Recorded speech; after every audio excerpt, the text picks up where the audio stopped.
Pulsing out from the transmitter tower into the tubes and coils behind your radio dial, it's like a welcome knock on the door and the sound of the familiar voice of an old friend. Audio. Synchronicity. Life. You really mean that? Yes. Monsters exist. Yes. Yes, always. I didn't ask for this. America's favorite breakfast-themed superhero, Waffle Man. Your friend. This is a lot of shit, you know that. It's part of your contract. Such pests. I'm ready now. Roll the camera. Now, what is it you want? In your depths of your ignorance, what is it you want? You are now synchronized.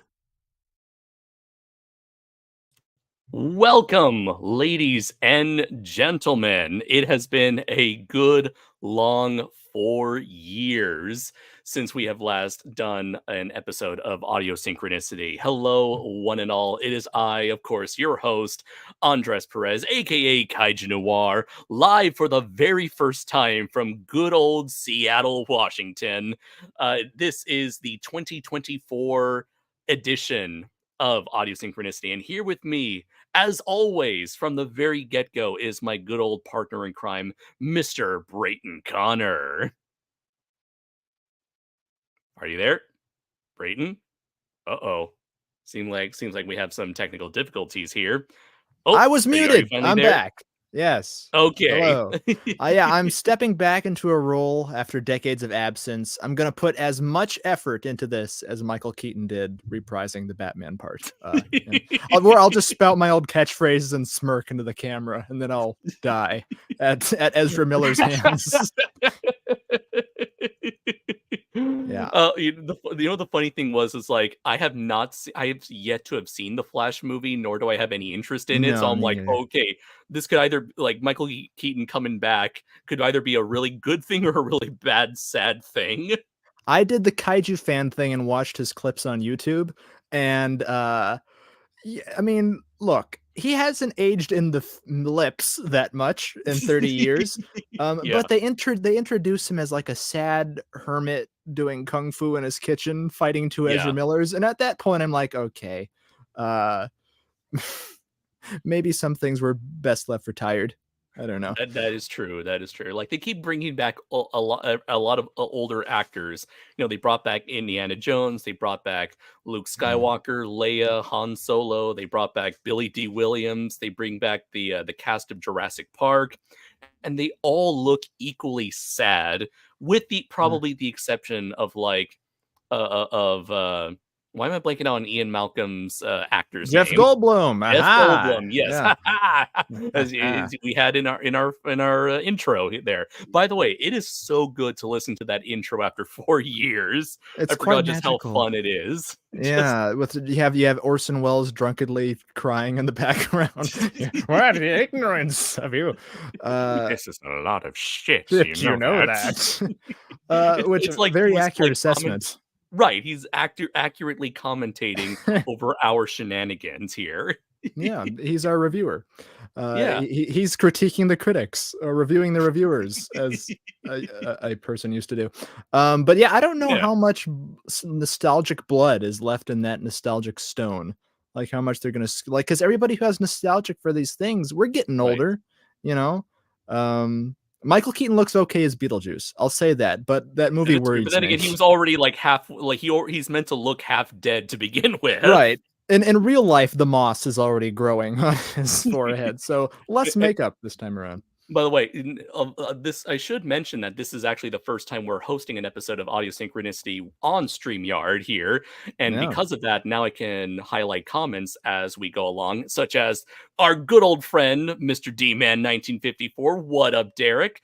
He said, I will never forgive you for forgetting the name of the once and only Fly. Yes, I am truly, I always have these brain fart moments whenever I'm trying to like recall an actor's or a character's name that I should know like the back of my hand. Yes, it's Brundle Goldblum. That's what it is. Yeah. What the hell is that? Is that a robots reference? That you know what that tracks that you would reference I that. really don't know. I first heard it in Fresh Prince of Bel-Air, and since then I've just Oh. thought, oh, it's the gag from. But then again, I've seen everybody do that. It's a recycled, I'm too old for this shit gag. Yeah, We need to or it's like, I saw a compilation on YouTube of I'm too old for this shit, and it was yeah, like an hour long. So that's going to be the next thing that we recycle and reuse, like all of our jokes, all the best things. very true, very true. Speaking of old jokes, we had King Little Caesar here bringing up Waffle Man, Oh my and yeah, that god. is like an old reference to an old silly little thing that we did years ago on. I think Yes.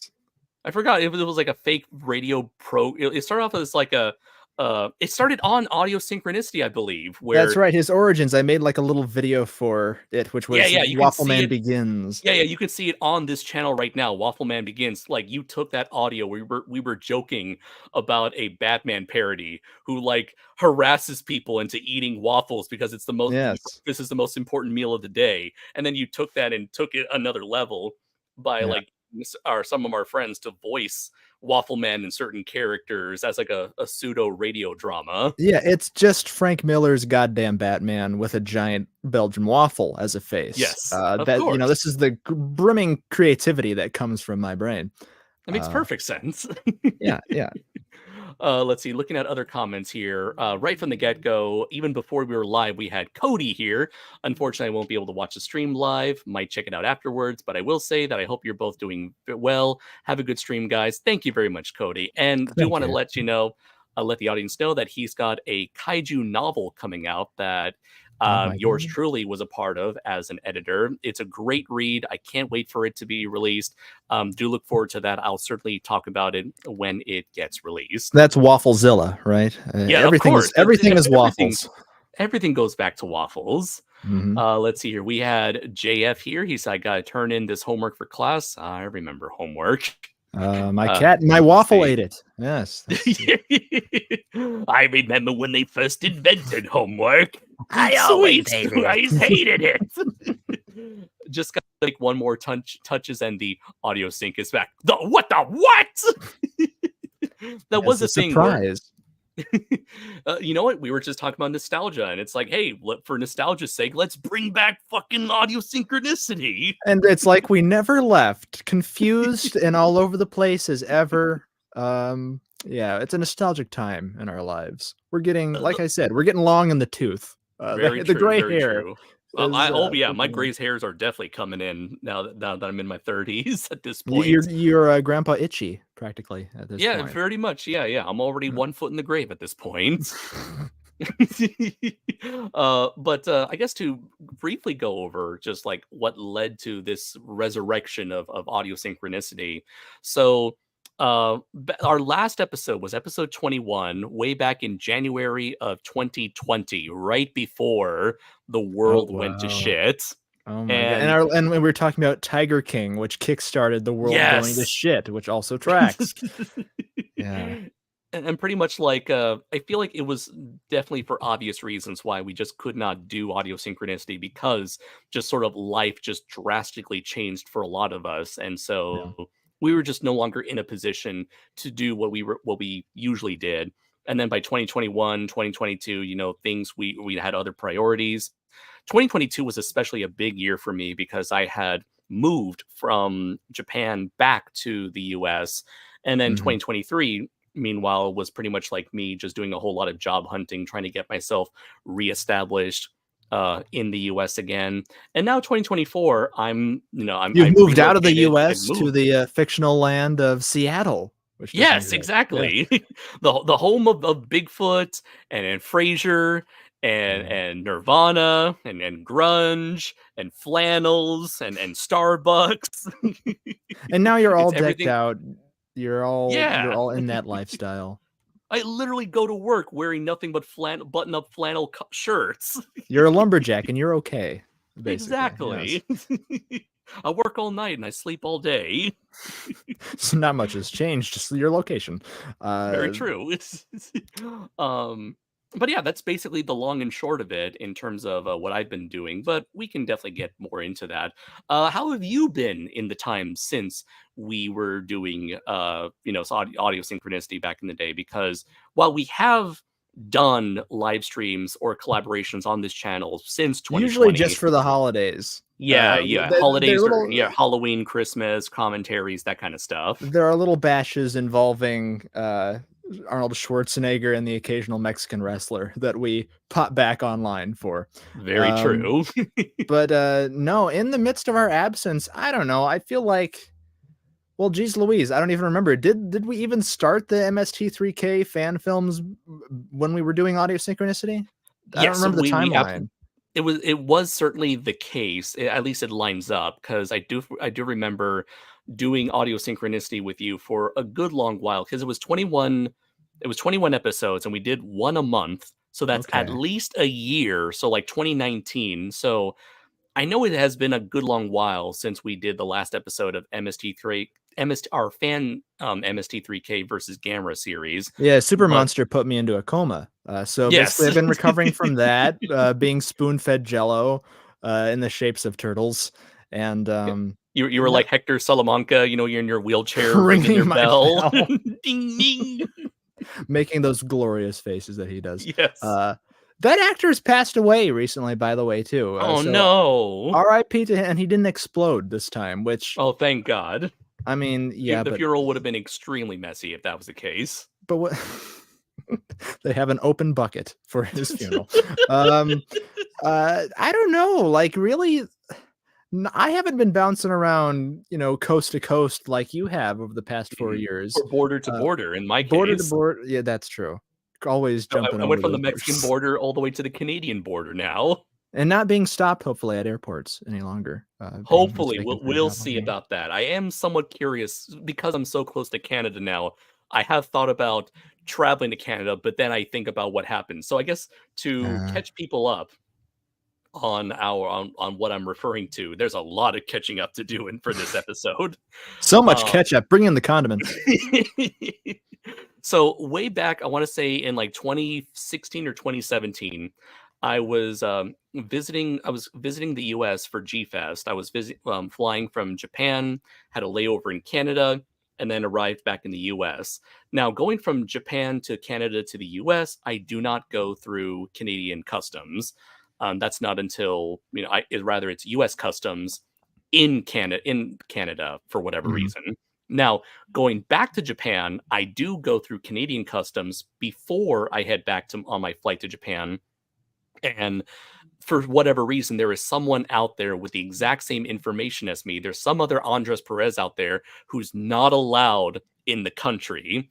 And so as a result, I was put through secondary inspection to prove that I'm not that Andres Perez. And you had to take off your luchador mask to prove exactly. It's a whole ordeal. I had to take off my mask to one specific person who's allowed to see my face. I show my fake passport with the mask and my other passport. I'm referencing what El Santo had to go through, by the way, ladies and gentlemen. Yes. But in reality, I ended up missing my flight, and there was only like one flight out to Japan out of this Canadian airport once a day. So I ended up waiting another like 24 hours so I can get on the next flight to Japan, and no one bothered to offer me a hotel room of any kind, because every single person said it's not our problem. And so since then, anytime I had a layover in Canada, which I have since avoided, I would make sure I have a significant amount of time between my layover to avoid missing my flight. So basically, yeah, that's how I got stuck at a Canadian airport for like 26 hours. And you remade Terminal while you were there. Yes, I remade the Terminal, man. Yes. And you're just waiting to have a Dark Man moment with this other Andres Perez where you come face to face and like one of those revolving doors. Yeah. I get to break his fingers, like turn him into a rubber prop. All the things you've put me through.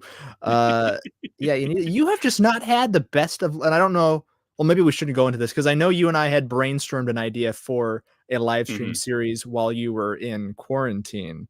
I don't know if you want to tell that story. Maybe we will save that.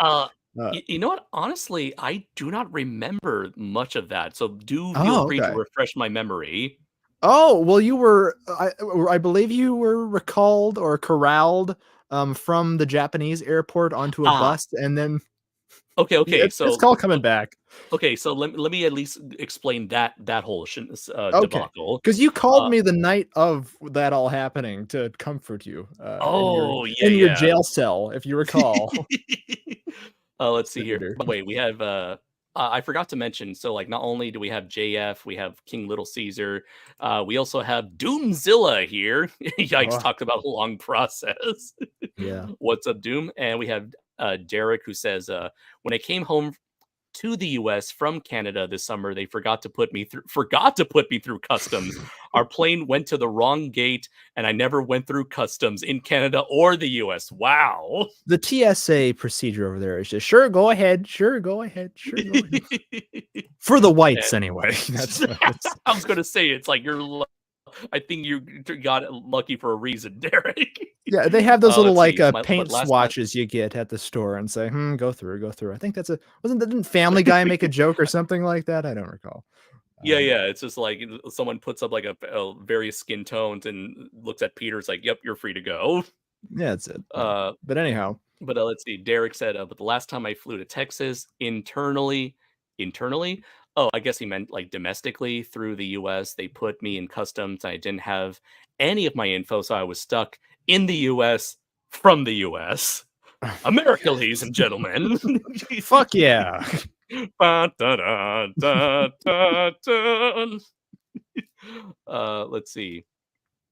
King Little Caesar said, I just got a little another brain fart moment because I was thinking of like Laura's cosplay Oh, that's character." Queen Little Caesar, is what that is. That's it. Let's see. Question: what are your thoughts on Ghost Godzilla and Gamera versus Ghost Godzilla comic on Toho Kingdom? I had no idea that was a thing on Toho Kingdom because I don't follow Toho Kingdom. I'm very sorry about that. I As had for Ghost completely Godzilla, forgotten Ghost Godzilla was a thing since I originally went on Toho Kingdom when I was 9 years old. And yeah, As for Ghost Godzilla, I think it's cool as a concept. It ultimately boils down to how you execute the concept. But yeah, I think he's fine. he's a good dude. He Yeah, hasn't done anything questionable. He to won't quote be John, he won't to be the quote feature John, of a documentary, an expose coming soon to you. to quote John Tron, ghosts don't like him. Nothing personal, just a religious thing. Let's see here. Oh, we also have Joey here. I like fruits. Thank you very much, Joey. Just stating facts. Yeah, who doesn't like fruits? I have been Let's known to partake in a banana now and then. Speaking of, I do got to say, I mentioned this to this before, but it's such an interesting thing at my new job, where I work as a receptionist at Amazon now, and they at Amazon at various Amazon locations they provide various booths where they give out free bananas to Oh the community, yes. and Banana vendors. no, they got a better name for them. Banistas. Oh, that's right. And we were watching that clip of like it's a banana cult or something where like they have scared women and people far too eager to hand out bananas there. Right. I just thought, hey, you know what? It's a free snack whenever I'm on my lunch breaks. Yeah. Let's see. Derek says, "Got to get going tonight. Love you guys. Have a great stream. Thank you very much for stopping Thank by, you for Derek. It stopping really by. means a lot. Take care of yourself." Yeah, don't get Uh, stuck in America again. yes, please don't do so. Fly free, young butterfly. That's no good. Let's see. So, what were you talking about? Oh yeah. So quarantine. So, Yeah. in between 2021 and 2020, no, 2021 and 2022. So originally my plan was to move back to America at the end of 2020. That was the original plan my boss and I agreed on. And unfortunately, I had I just did not have the means of being able to move back home due to COVID and stuff. And Mhm. so it wasn't until 2020, late 2021, were residents and citizens of Japan able to leave in and out, move in and out of the country. and I decided that I was going to see my family again for the first time in 2 years. Bring some of my stuff back with me, leave it in the US, come back to Japan, and then leave for good in March 2022, or May of 2022. And And leave so Japan behind in a blaze of glory. yes. That was part of it, the whole 5-year plan. Right. And so, so the plan was I see my family for Christmas, I come back around New Year's. Mhm. And so, like a lot of people who at the time who were coming into Japan, they had to spend like 1 to 2 weeks of quarantine in a government paid hotel room. So you spend 1 week there. Actually, for me, I spent like close to 2 weeks there in a single hotel room the entire 2 weeks. I could not leave the hotel room. I guess technically they said that if you call in advance, you can like take a jog up and down the hall, but you got to let them know what time you want to do it so they can Yeah. schedule people who want to do that. But for the most part, For perspective, folks, have you ever seen Old Boy? Okay, imagine that, but a lot less complicated. That was right, Andres' yeah. instructions. Essentially, I was the old boy being forced into this in this hotel room, being given the blandest breakfast, lunch, and dinner. And this is like coming from like a holiday vacation of enjoying nothing but like Mexican and American food. Yeah. But it was absolute torture there, just being there, day and night. I was stuck in those between those four walls in a bedroom that had two beds for some reason. Being Even given though it was, instructions by an intercom system. yes, we Right. had an intercom system, we had telephones, we had like a lot of documents and papers. A lot of it had a lot of like poor grammar on it. Oh boy. And the people who were taking care of us, who were watching over us, were not fluent at all in English. And I thought, how crazy is this that as foreigners, it's like we're typically the type of people that these government workers are supposed to take care of, and we cannot like comfortably communicate with them. It was crazy. So so that's basically the gist of what went down during my quarantine coming back to Japan from the US.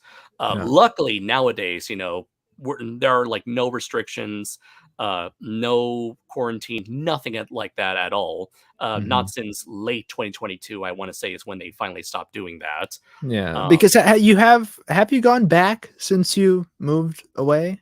Yes, yes. So Okay. I did, a couple of my friends did invite me.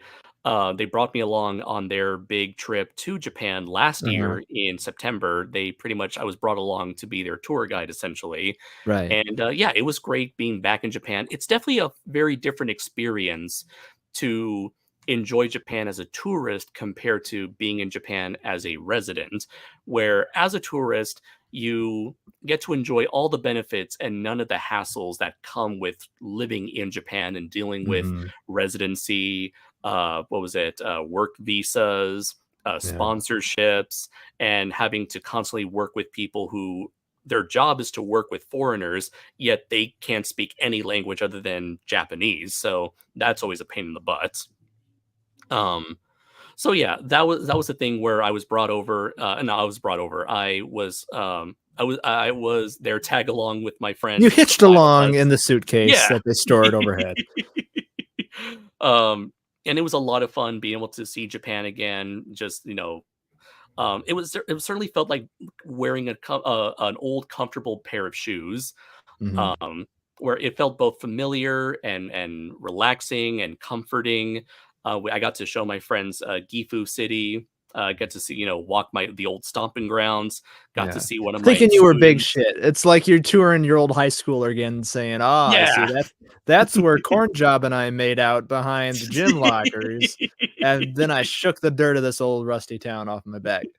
Uh, And that's yeah. where I blew up that kaiju with my Megazord over there.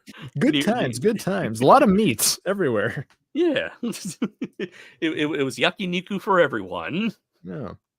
But yeah. Anyways, what was the thing you wanted to explain where we talked about doing a live stream project while I was Oh, right, in right. I was just going to quarantine? say we thought of doing an American, what was it?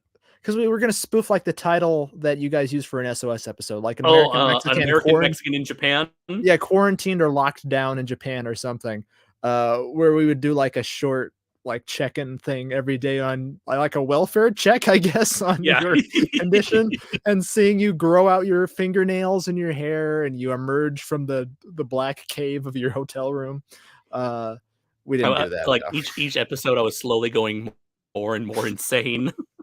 You had a Draco Azul medallion around your neck saying how he was gonna merge with our world. Talking about the dimension merge. That's right. And I just sit there with a clipboard or a clapboard taking notes. Yeah. I'm just laughing. I'm like, you wouldn't get it. You'll all see.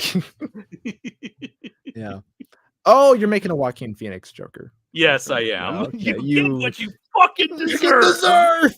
You little edgelord, you. I can't wait for the second one. That's I guess we didn't do that. Had we done Audio Synchronicity when that came out? But in the length of time that it's been for us to come back, they're making a second Joker movie. Lady Gaga's in it. Right. It's gonna be a musical. Yes. It's gonna be a hot old mess. Yes. I can't wait. And I didn't like the first one, but I'll gladly watch it crash and burn. I think that's the fun of it. I mean, I really enjoyed the Joker when I first saw it. I'm pretty sure if I watch it again, maybe I wouldn't enjoy it as much as I did the last time. I remember my friend Frank, he was not a fan of the Joker. He just thought it was too pretentious, which fair enough. But he showed me a movie called Falling Down. And with Michael Douglas, yeah. Yes, Michael Douglas, yeah. And he felt like this is what the Joker movie should have been if you're trying to showcase a movie of a guy who's like already like not, who's already a bit crazy, just completely going off the deep end, but still having it be very relatable. Yeah. Director of Falling Down, Joel Schumacher, will never get his due as a serious filmmaker. Yeah, so a little bit of a tie-in there. With the whole Batman Joker-y thing. But the movie Joker was just kind of too derivative of that, of several other movies, Falling Down, obviously, just a lot of those old sort of white man angry at the world on a rampage movies. And obviously direct correlations to Taxi Driver and The King of Comedy, which is very distracting because De Niro plays essentially the Arthur is it Flick or Finch or I don't remember his name in the movie. I haven't seen King of Comedy, but I really I mean the Joker's name in the movie. I think it's like Arthur Flinch or something. But De Niro basically plays a fan obsessed with who in that is Jerry Lewis, a talk show host. So like that stuff was distracting, and it was like your friend said, a little too pretentious for me and wanting to stray away almost too far from the source. But anyway, Lady Gaga, Andres, we love her. I want to see Joker in a meat dress. Yeah. I want to see him do the tango. That's right. And he's just caught in a bad romance. Oh my God. Could you imagine if they do a bad romance Harley Quinn thing? You know what? This is already going to be the greatest movie of all time. I just know it's the greatest movie after Godzilla X Kong: The New Empire. Yes. Now I've jinxed it. Now I have jinxed the conversation. So, what was it? We did have several people asking us about Godzilla X Kong: The New Empire, including Antonio here. Thanks for joining us.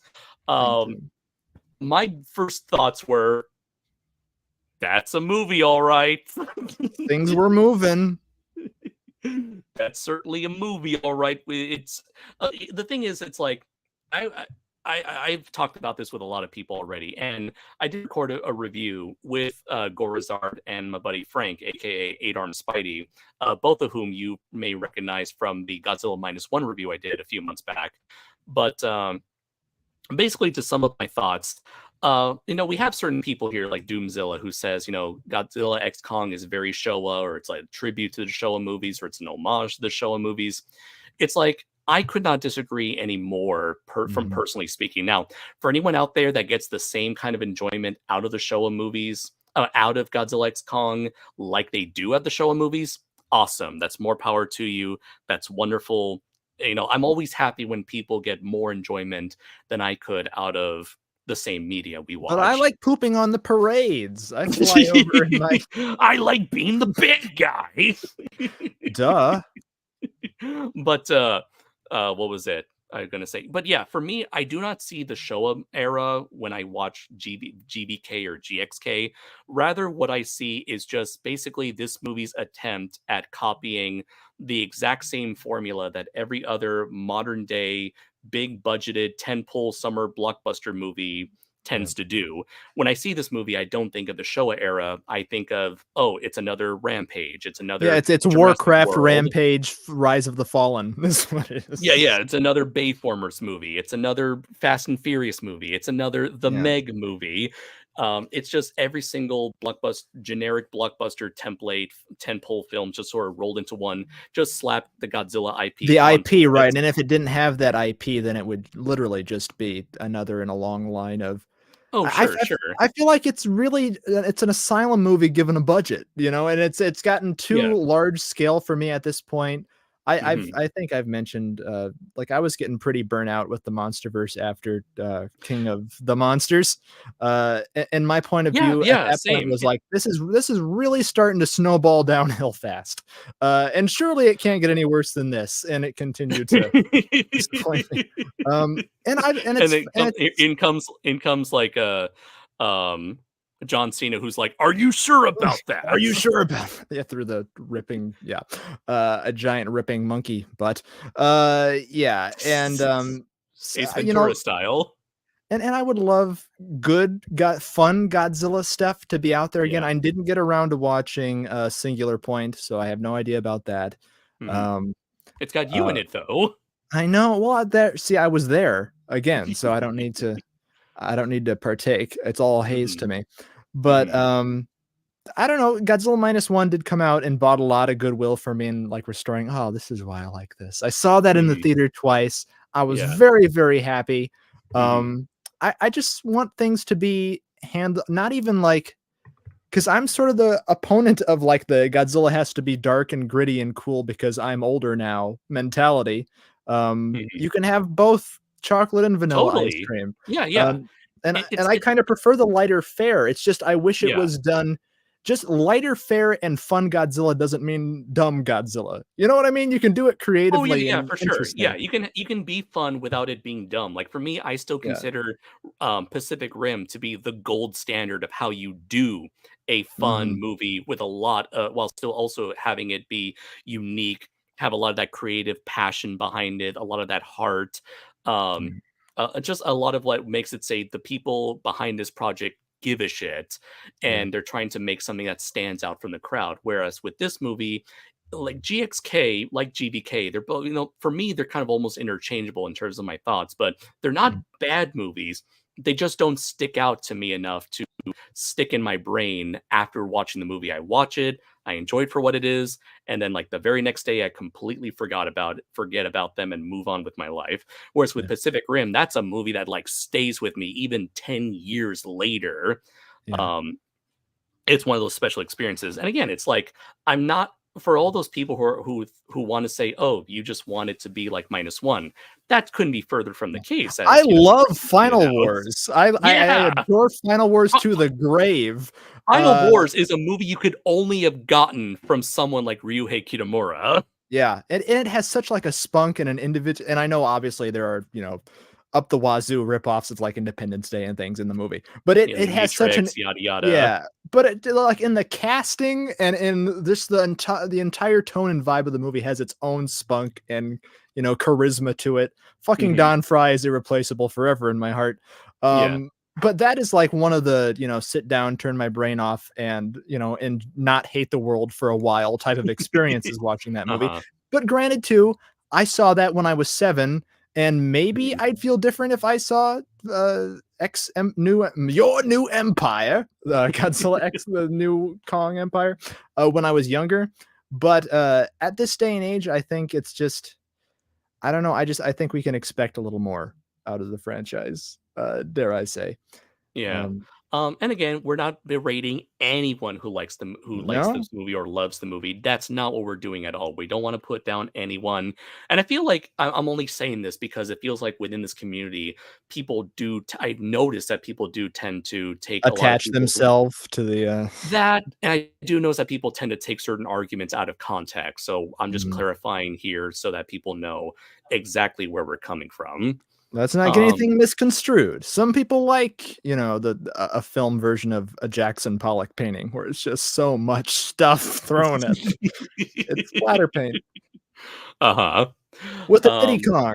I've seen him yes. like rename because his name is in the movie is Succo, So, right? yeah. Succo. It's Succo as Essentially. far as I'm concerned. Um, Essentially. but Diddy Kong, I've seen him be replaced with for shorthand off of Donkey Kong's little guy. Mhm, And I'm sure there are Diddy Kong plush toys out there that the kids are just eating up like pancakes. He's the mhm. Kaiju's Grogu now, I guess, and I a guess so. dumb You little know that's package. what they were thinking of. It like, we gotta Of have course. our cute little pseudo mascot for the franchise now. Yeah, and pick him up by the that see, I found that funny. I found Kong That's the part. pinballing him between that's some hearty realism in my nonsense. For sure. This is what we needed out of 24. That's what 2014 was missing the entire time. Him doing that with Yeah. Aaron Taylor Johnson's kid. Daddy's back, cake every night, and he just slaps. At least finally military that kid would have something to do in that movie. That's right. That's right. He gets on a bus. That's true, and have like the most like dead expression I've ever seen on a child. Yes, look, mommy, dinosaurs. I think I did an edit off of something you guys had mentioned where like he Mhm. just appears like mysteriously in the background and you place like the Halloween music over it. It's fits all too well. That movie's 10 years old now. Can you That's believe that? wild, man.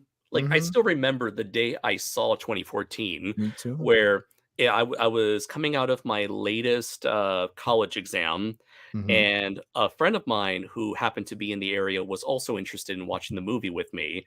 So I went and I picked her up, and we both went to see the movie. And I remember being so excited, so ecstatic, because this is, the first Godzilla movie in 10 years. We had so much hype behind that movie, so many World War G chats I that know. took place, like postulating, pontificating as to what kind of movie Jizz this was. scales were broken and shattered. Yeah, yes. So many were broken, so many were overfilled, so many were bursted to the brim with Yeah. fanboy goodness. Every time you'd see like a crappy leaked sideways photo of Godzilla's face on like a toy box or something, you'd be like, "Oh!" That's my impression of Oh it. wait! That's yes, those are the excited Bill noises. I Bringing think that back. back in the day, whenever we were excited, we just like pretend to be gorillas. Oh, oh, oh, oh, oh, oh, Oh oh. my God, you're to blame for all of the. Oh, we forgot to mention that too. It's a ripoff of the Rise of the Planet of the Apes movies and all of that Oh, that's a thing. nonsense. Yeah, where yeah, they spend so much time in Hollow Earth. It just sort of yeah, there's a lack of a sense of scale, a Scale, sense of yeah. weight, just Especially when they're weightless, yeah, oddly enough. Yeah. exactly. They get real. Yeah, my biggest issue with the MonsterVerse, a lot of them, the monsters feel weightless. Now they have no weight by the end of the movie. They fly now. They they fly now. You need the blue Danube, the da da da da da da da. So they float. Honestly, they Work should on have that. just like if they wanted to make a comedy, they should have put that music in and just go full nuts. I would Nutso so I would Tom and Jerry so cartoon. I would respect that. Like there are moments where with these last two movies too, it's become a Guardians of the Galaxy type of rip. Everybody's doing it now, where you have to have 70s, 80s needle drops every scene in the movie, and so they packed this one full to the brim with that, like they did the last one. And there's when they go into the Hollow Earth, I guess they Mhm. play like a little snippet of the Twilight Zone. I'm slipping into I the step to the Twilight Twilight Zone, Zone, and and then then it's when just like over, and it's over yeah, and like, yeah, and then when Mothra comes in, it's like I was made for loving oh you, God. baby. What and they still haven't had the generic gall to put "I need a hero" in there. I think that was Super Unbelievable. Mario that did that. Oh really? Oh, well, whatever. I forgot that was another movie that suffered from having way too many licensed songs. Yeah, but wait, the new Super Mario with The new Jack Super Black Mario, Bowser? Okay. yeah, that one. Oh my god, Godzilla Yeah. should have sang Peaches. See, No, we would no. get with it then, like have no pretenses then Yeah. about how See, stupid you're being. if you're gonna be dumb, turn your brain off entertainment. Yeah. Go all the way. Be uniquely dumb. Yeah, if you're gonna be a movie written by and for shit posters, you need to deliberate on these decisions a little more. That's my problem here. It's not that it was silly. I'm not hating it because it's a silly movie. I'm hating it because it wasn't silly enough. That's right. When is James Rolfe's grand prediction of having Godzilla come in juggling turds on a unicycle going to come to fruition? Is that what he said in his video? Yeah, describing one of the like little Game Boy things. Oh, yeah. Why don't you just have Godzilla? Yeah. You and I have gotten to like big fixations on the downfall of YouTubers, I feel like. I mean, we started to do that with Channel Awesome, but like he's gone through some stuff. I think we did go over. I'm not sure if we ever did. I feel like we might have gone over the whole channel change the channel scenario. Yeah. In the early days of Audio Synchronicity, which is kind of interesting to look back on because in the years since then, it kind of people have come to the come to the conclusion, it seems, that the people behind Change the Channel themselves aren't exactly like reliable reliable sources. Where it seemed like certain details from that document were either grossly over exaggerated or certain details that would have made them look bad were kept from being included. But either way, well, I have to tell you, on the set of Kaiju Noir's G-Fest Experience 2018 or whatever, Andres kept falling asleep and holding back production, and we couldn't go get dinner. Right? Darn, you got me. No, I better make an apology saying I'm sorry you feel that way. That's it. Yeah. And of course you have to have the thumbnail with you playing the ukulele. And that's the toxic gossip train. I'm sorry, guys. I effed up. That'll be the little text under your thumbnail. Yeah.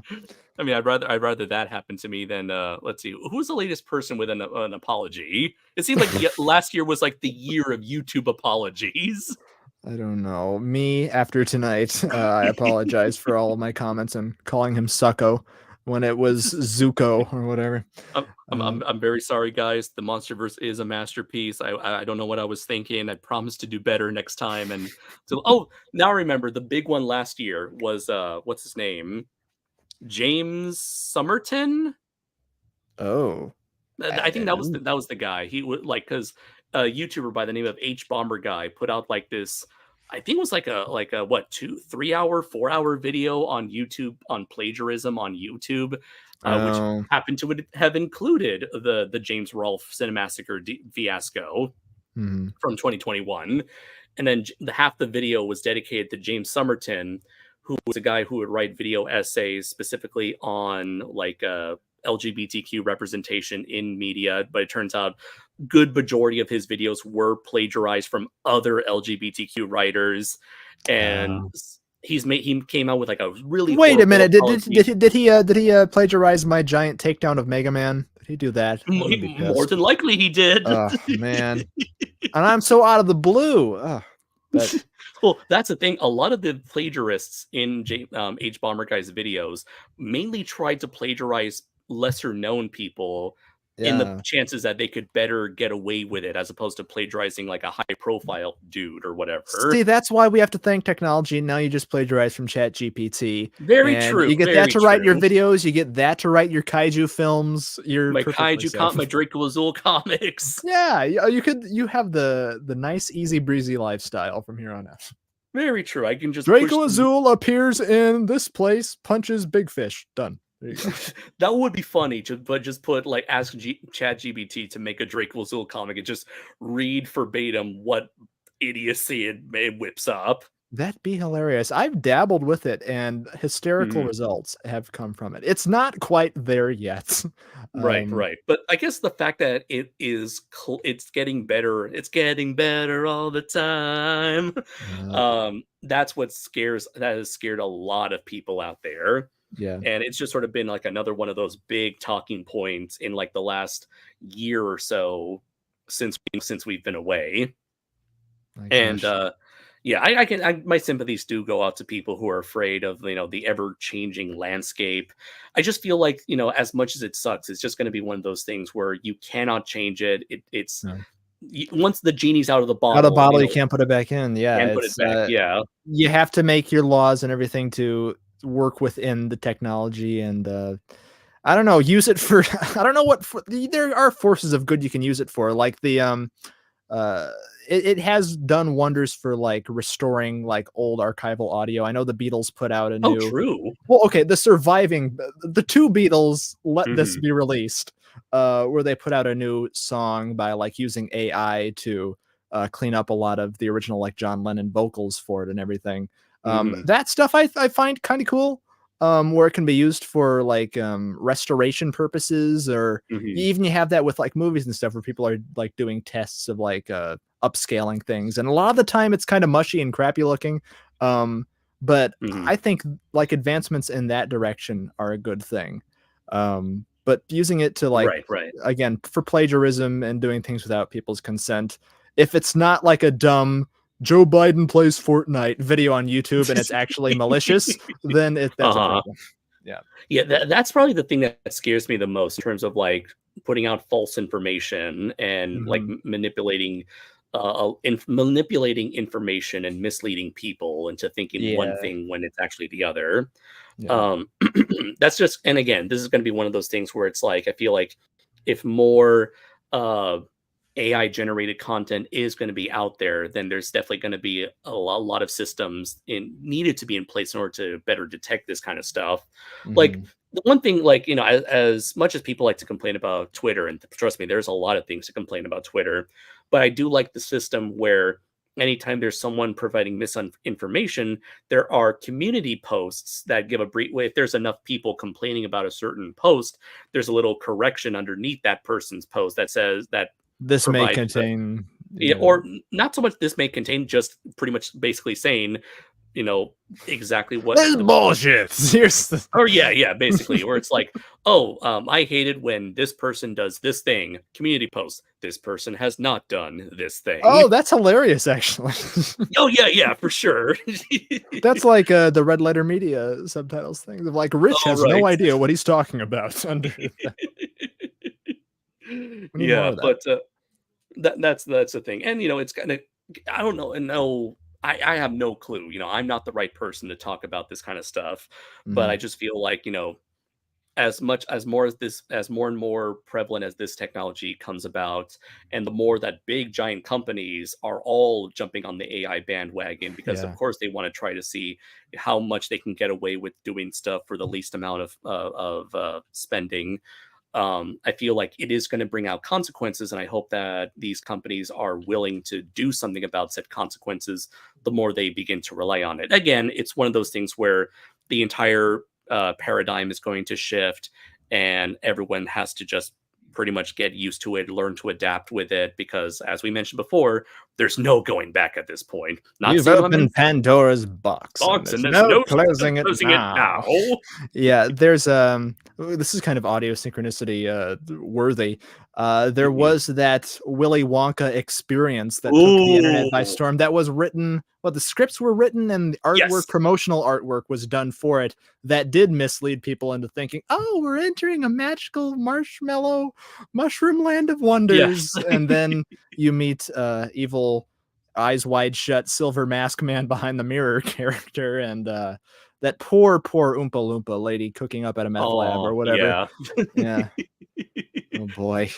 That would have been, had we been doing like audio Yeah. synchronicity regularly, that would have been a perfect story for audio Yeah. synchronicity, because we And, would occasionally look at weird stories like that. and was that over in the UK or like Yes, Ireland or it okay? was in I want to say it was in Glasgow, Scotland, Scotland. Okay, or yeah. Glasgow. Sorry, I think it's pronounced Glasgow. Yeah, Uh, and they shut it down like after an hour. It was and I yeah. think that the creator of that, or the guy heading it, whatever you want to call him, the fall guy, the Baghdad Bob of Wonka Land, Yes. he put out like an apology thing for it, like an Right, and interview. Yes. So originally, his original excuse was, "Oh, we were relying on certain people that ultimately did not show up, and that's what Uh, ruined our event." Uh, uh-huh. but yeah, of course it was bullshit. And then recently he came out with an interview with another apology, another interview saying, "Oh, I've been called I forgot what the nickname that people called him. Willy Wanker, that's what it was. People have been calling me Willy Wanker. I've lost my job, I lost my friends, I've lost the love of my life, I've lost everything. Oh, woe is me. Please feel sorry for me." See, all they were missing there really was just a ball pit, a little Yes, there soiled ball was. pit pool. They needed that. Then they Everyone could have gets bought some one goodwill. extra hour, and no, they didn't have a ball pit, but they had a bounce house. So everyone will at Ah, least get 1 extra hour in the bounce bounce house.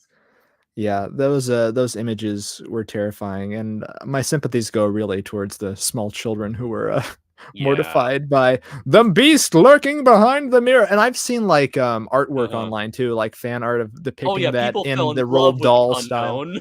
Yeah. Yeah, uh, yeah, something good came out of it. Right, Um, and I'm sure, like, the actors behind that event were, like, try to soak up their 15 minutes of fame as much as they could, which more power to them, good on yeah. them.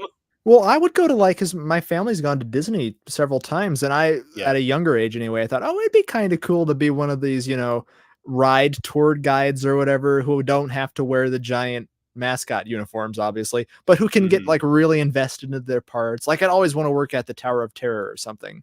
Because you Right, could be right. creepy there and wear the bellhop uniform. So I'd be like, oh, I feel like if you came to me saying, hey, Draco Azul Land, what do you think? I would hop on board just to, unleash my inner ham. So no offense to any of them. No, of course not. A job is a job regardless. Yeah, yeah. Uh, but yeah, that was a thing, and apparently people were digging up more and more info on the guy behind the Willie's Chocolate Experience event, and it turns out this dude had used AI for like various scammy business ventures. Apparently, he had AI whip up like 15 or so different novels, all Oh, based on conspiracy theories and whatnot, and putting them on Amazon for sale. what Uh, is gonna become of Chuck Tingle now and his work? oh Could God, you right. imagine his output now? Oh my god. Oh boy, he'll put out like I don't know, thrice, 5 times, 10 times the amount of butt pounding erotica out there. The floodgates have opened. Anyone can be a Chuck Tingle if they really set their if they put their hearts into it, Brayton. You can too, and this is my master class, Chuck Tingle's I writing want to. master class. I genuinely want to see like a TED talk from Chuck Tingle. I want to see this man. I don't think I've seen an image of him, but I imagine Nah. comic book guy or something. I don't know what Yeah. monstrosity I'm picturing. Um, but any hooser. Let's Uh, see. Oh, we did had someone. One of the commenters, King Little Caesar, said someone's making a horror movie based on that event. Yeah, I did oh hear boy. about some like no name companies wanting to make a movie based on the unknown. Are So these the that's same Winnie the Pooh, Steamboat Willie horror movie people? Because if that, I'm not sold. If that's the I don't think case. so. They're Oh. busy working on their Pooniverse, as they call it. Why don't we just call the kaiju verse or the monster verse the Pooniverse? Can we call it that? I'm sorry, the dark Pooniverse. And there you go. Yeah. Now you're onto something.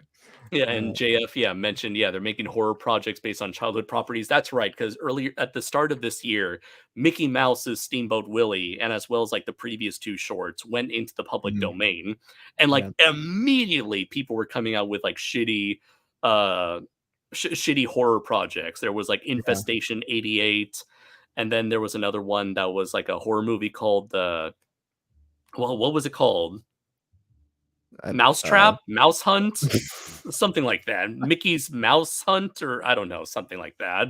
I see. Yeah, Something that's the really thing. dumb. It inspired me because I had always, I actually and I still kind of do. I prefer the design of Steamboat Willie to Mickey Mouse. I like the sort of more Silver Sure. Age type of look where he has like the black soulless eyes. I like that. Oh Uh, yeah, totally. and I actually have a Steamboat Willie bobblehead somewhere boxed up. But I Mhm. took that opportunity to finally watch the entirety of the first Steamboat Willie short film It's like 12 minutes or something. Because I had only ever seen like the do do do do do do do, or like that everybody has seen, where he's whistling at his little wheel. It's very like not a lot happens, and it's amazing. What I'm saying is I don't think that Disney had a big loss here ultimately, but the fact is, they don't, for the last 20, 30, 40 years, they tried their damnness to make sure nobody gets to have any sort of semblance of rights to Mickey Mouse. Yeah, well, do they still have Oswald Rabbit? So it's like, I believe so. I don't know what the public domain status is on him though. Okay, because I think he's in like one of those epic Mickey games or something. Yeah. They for them, Mickey Mouse is their right. It was the lead.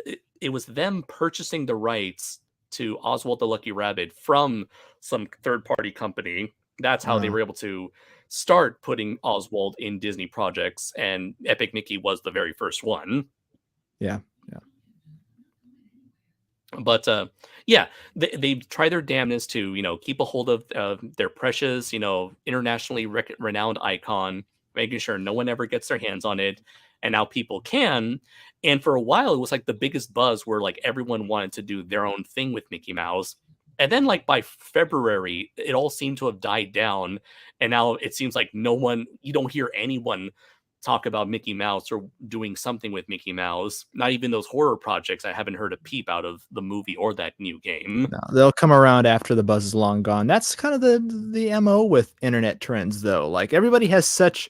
I feel like maybe there's just so much going on a day-to-day basis now, and we're so in touch with everybody's lives through all of the socials that things really don't have that much staying power. I don't know. We haven't got something that's really stuck in the zeitgeist in a hot minute. Like even like our last episode on Tiger King, it was bizarre, and I'm glad we did it and we hit it while it was hot. But like that didn't really. They did like a second season or something, or a follow up, and that didn't garner a lot of eyeballs. Right. It was nowhere near as popular as season 1 because there was nothing really to talk about for season 2. Like the first episode was about the reaction to the public's reaction to the first episode of the first season of Tiger King. And then like the rest of it was sort of like meandering, where it's like, what have they been up to in the half a year since season 1? And a whole lot of nothing basically happened. And the only interesting episode, I guess, was them further delving deeper into the mystery of what happened to Carol Baskin's husband, who I guess after the fact, I guess he was found to be alive and wasn't aware that anything of the sort happened with Tiger King. I guess he was in Puerto Rico or wherever they said he might have been in.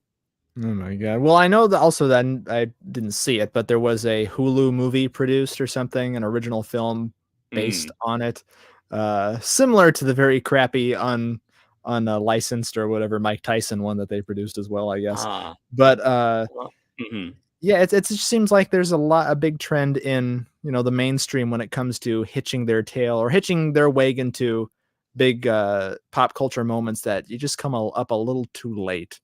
So the Steamboat Willie movies will probably get released, in a year or so when everybody's forgotten about it. Oh, for sure, yeah. And also, I just remembered that they originally announced a Tiger King movie with Nicolas Cage as Joe Exotic. Oh my Lord. That was back when Tiger King was relevant, and now it's been like 4 years since then. And we haven't heard a peep out of that Nicolas Cage movie. And for all we know, if it ever does come out, no one's going to give a shit by that point. No, it's become so irrelevant that Nicolas Cage doesn't want anything to do with it. He's too busy making his vampire movies, and right, and then movies with him and pigs. That's right, yeah, and his very meta Pedro Pascal movie, the incredible, the unbearable weight of talent or something. Yeah. Let's see. We did have someone who brought up another interesting topic. Not sure if you ever heard of this. This is more internet drama stuff. Oh no, is this Keemstar type? Oh stuff? No. We don't want to become the next drama alert. You can fall deep into that trap. So JF brought up that there was also the Verbal Ace and Has Been Hotel thing that happened. So, are you familiar with the adult animated series Has Been Hotel? I am Brayton? familiar with that. Yes, Has Been Hotel, which was a pilot originally, and I thought it was Yes. only going to be a pilot, but the series kind of snuck up on me that it's an official thing now on Amazon, Yes. right? Okay. Yes. And there's a spin-off series that's been going on for a while that's on YouTube exclusively, I believe, called Hell of a Boss. Right. Yes, I know these things. Okay, cool, cool. So enter Verbalace, who is a YouTuber who has been who has been on the platform for a good number of years.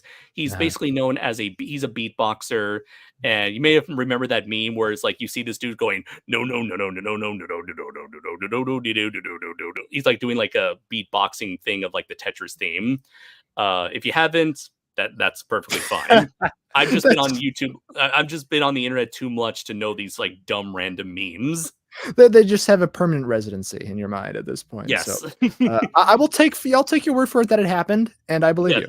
So basically, this YouTuber, he has this thing called like I think it was called like cartoon beatbox, or it was like a thing where it's like he does these animations or he commissions these animations where it's like Mario versus Sonic having a beatbox showdown, or Thanos and who was the other guy? Darkseid doing a beat. It's all beatboxing, and he is doing the beatboxing the whole time. And he legitimately is a really cool, a great beatboxer.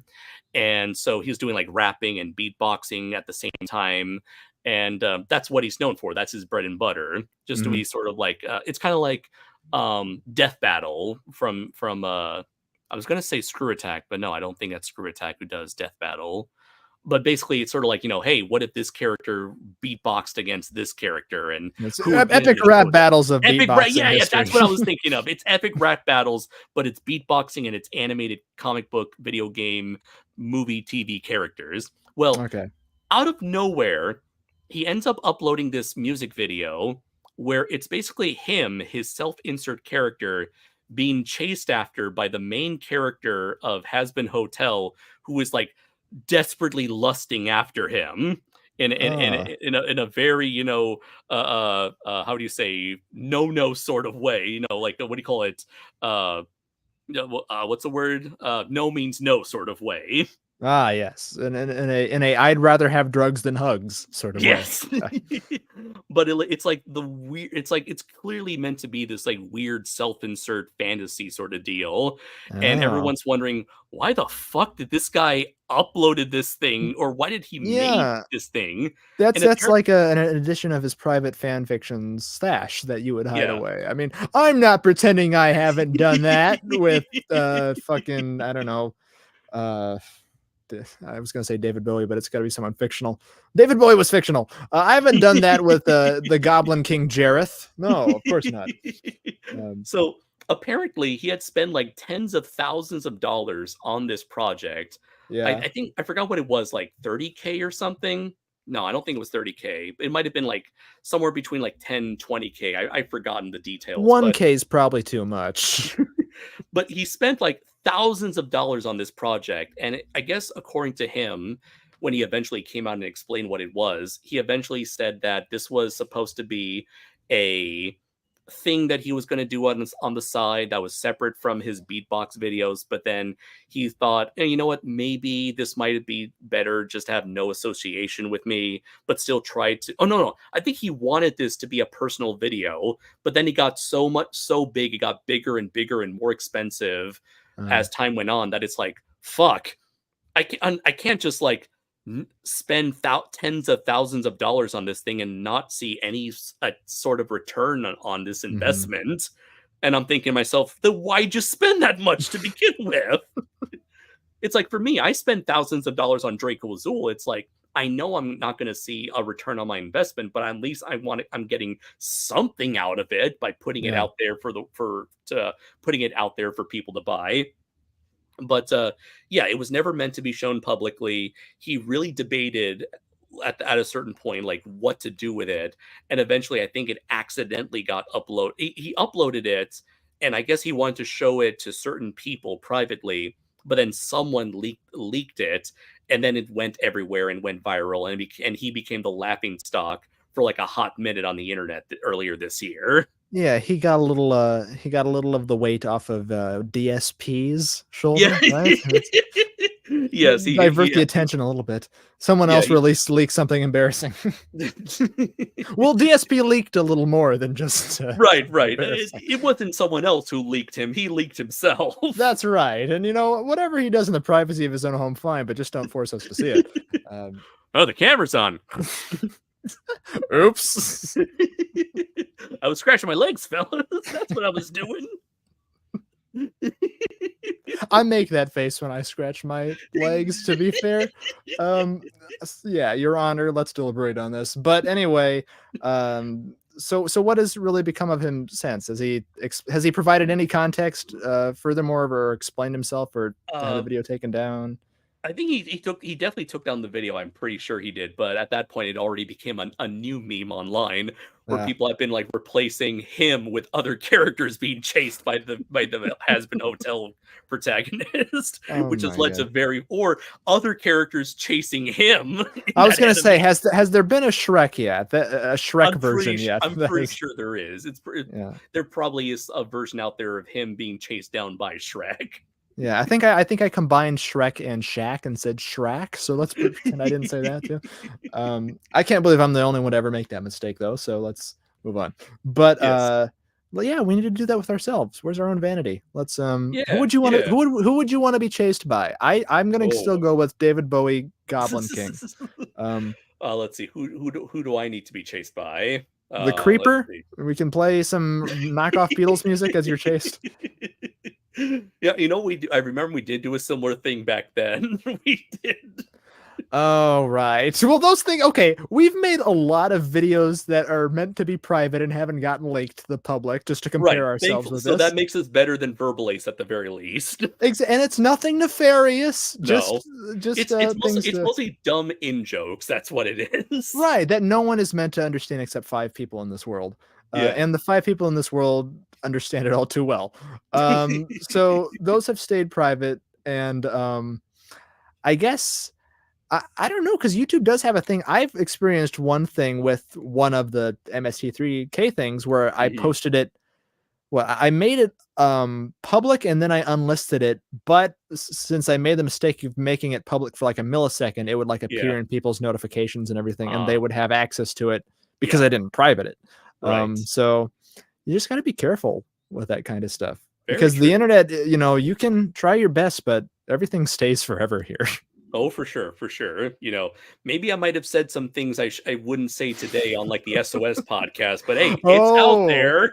Yeah, someone can make an omnibus of all of the things one day is blackmail, but okay. So let you know what, that's a perfect thing. Let's talk about that. So last year, the 10th anniversary of the SOS podcast came and went, and for those who don't know, because I do know that I have people here who probably did not grow up on SOS. Isn't that funny for you to say too? Grow up on SOS, which I did, by the way. I remember fondly listening to you. You are the perfect example of that. Yeah, listening to you guys on the walks home from high school and stuff, and the nostalgia is there. We need to reboot. That's yes, and speaking of reboots, I may.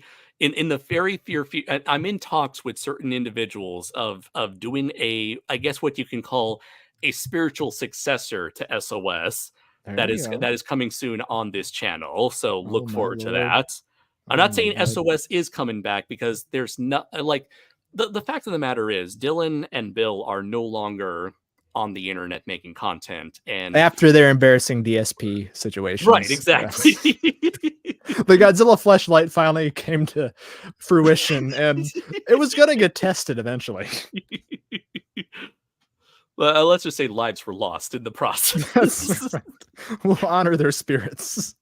Well, basically, it's essentially, unfortunately, well, for better or for worse, these individuals, they, have different priorities. They're out doing their own things and out in real life instead of wasting their time on the internet like us. I know. But productivity, how embarrassing. But essentially, it's like, I feel like it wouldn't be right to do SOS without those guys. I feel like those guys made SOS what it was. especially in the case of Bill, he ran the show. Like Yeah. listening back to those omnibuses, you pretty much the SOS was Bill, if not, a good majority of it was Bill, and it wouldn't be the same without him. So respectfully, as I have contemplated potentially bringing back, because he gave me the freedom to do whatever I want with the SOS brand, With the but IP. with the IP, yes. But ultimately, I decided to respectfully retire it, and just instead start fresh with a new cast of characters. Oh my A god. little bit of old, a little bit I'll of have to new. hear more about this after the stream. Oh, sure. But yeah, but anyway, Oh, yeah, yeah. 10 So years. 10 years, and then you decided to do what I think is like one of the most touching things I have ever seen anyone do. Would you care to Devote my explain? lives to 100 hours of the Sons of Sarasala podcast and listen to every single episode back to back to back to Yeah. back. Wait, hold on. I forgot to explain just what is the Sons of Surasawa podcast. Oh no. Well, it's a Facebook page. Listen here, you little sassy kids. So way back in the early days, pre 2014. In fact, it was the build up to 2014 from like 2010 to 2013 before we even had gotten our first legit trailer of what would end up becoming 2014. A group of Godzilla YouTubers ended up coming together to do videos speculating on what the movie was going to be. And it was through these videos that they ultimately decided to do more videos where they just reviewed random movies that they want to talk about. And it was through that they decided, hey, let's make a whole podcast where we just shoot the shit for 2 hours and just talk about whatever the fuck we want. No filters, nothing, because who's going to give a shit? That's right. So and surprisingly, very few, but the devoted people gave a shit. Right. To quote the man himself, we may have been small potatoes, but we were still potatoes. You still conduct electricity and you lit the spark in all of our souls. So I was brought on to the Sons of Sarazawa podcast episode 2 onwards through my connection to David Joshua Hernandez, aka Gorizard. Who when we used to do like guest appearances on Audio Synchronicity, I think we've had all the SOS members on here at one point. I'm pretty sure we did. Yeah. And so it was through SOS that, SOS were pretty much the very first friends I had ever made on the internet. Mm-hmm. And so many wonderful memories were made both online and in person the few times we met up for G-Fest. Heck, we would do road trips to G-Fest videos where we would all meet up in New York, where we'd all meet up, stay at Bill's house, Bill being Zazubar. And from there, we would drive 15 hours from New York all the way to Chicago for G-Fest. And there were some like the greatest memories ever. And eventually, around 2018, we decided to take a break after doing 100 episodes. And eventually, things happened, priorities changed, and we ended up, doing our own thing where we were too busy to do SOS like we used to. And now it's almost hard to believe that we have, like, SOS has been gone just as long as it was alive. Which we'll have to do some math there. Maybe because with that retrospect, I wonder if 10 years had gone by, like when you guys were doing that, I kind of wonder what was a show that was canceled or ended 10 years before that, like Buffy the Vampire Slayer or the X-Files or something. Like I'm wondering what the time difference would be. I was gonna say Futurama, maybe. Well, that's been canceled. Like that's in a continuous state of cancellations and coming backs. Yeah. But anyway, yeah, many laughs were had. Many jokes were made.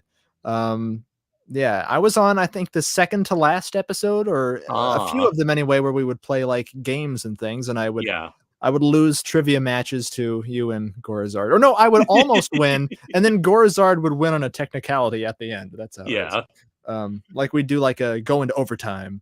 And anyway, I'm still pissed. But people are pissed, as he would say. That's right. I loved it, obviously, and I became friends with all you guys through there. And it's kind of funny how like our circles have sort of all like that has kind of been the big bang that like sprung out in all these different friend groups that we've had, through the kaiju community online. But anyway, I was a devoted listener. I've kept in contact with you all these years, and I thought it'd be fun to do something like this for the 10th anniversary. So like at the start of last year, I went back and I'd committed myself to do a thing where I would make like comic book volume omnibuses for each quote unquote season of SOS, each year of the show. And so I started all the way back at the beginnings, the JJ the Jet Plane's mysterious origins, secret origins. Yes. And I started like culling through and picking some of my favorite moments, and there's a lot on the cutting room floor too, so we could do an addendum at some point. But yeah, I kind of did this under the cover of darkness, to not alert you and, sort of do a surprise type of thing. And they're all up on an archive page. If anything ever comes on YouTube where like the people who, I don't know, own the rights to the mysterious stranger complain that we use footage from that. But yeah, I culled through 4 years of stuff of madness. And I think each video is like the length of a typical episode was back in the day, like an hour and a half, 2 hours. So yeah, that's all there for people to fondly look back and enjoy the memories. Right here on Kaiju Noir Entertainment. Yeah. And to bring up what King Little Caesar said, he's like, oh my God, JJ the Jet Plane Origins. Yes, you can actually check volume 1 or year 1 of the SOS Omnibus, and you can see the snippets of the first episode where they postulate the deep, dark, fucked up origins of JJ the Jet Plane. And just be shaken to the core by the disturbingness. And Big Jake's birthday surprise. Big Jake's birthday surprise. Yeah, it's that was my first exposure to that show. I hadn't heard of that. Again, I'm never a heard little of bit JJ the Jet Plane. No, so being assaulted with these horrifying images of toothless planes staring at me and violating other smaller planes, that was it was a foundational shock, moment for me watching that for the first time, listening to it.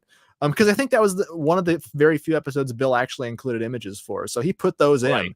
And also just the sheer absurdity and his reaction to seeing the giant shark head poorly photoshopped on top of the plane. The future Sharknado sequel that sent me into hysterics. But yeah, I think because like I kind of got into SOS was I had watched the road trips of which you've spoken, and then sort of trace things back. So it was kind of a show where you could jump in at any point, I feel like. And they're all still there. They're obviously on this channel. Omnibuses are there. And hopefully for the foreseeable future, they will remain on Bill's defunct, currently defunct channel. All the episodes still remain.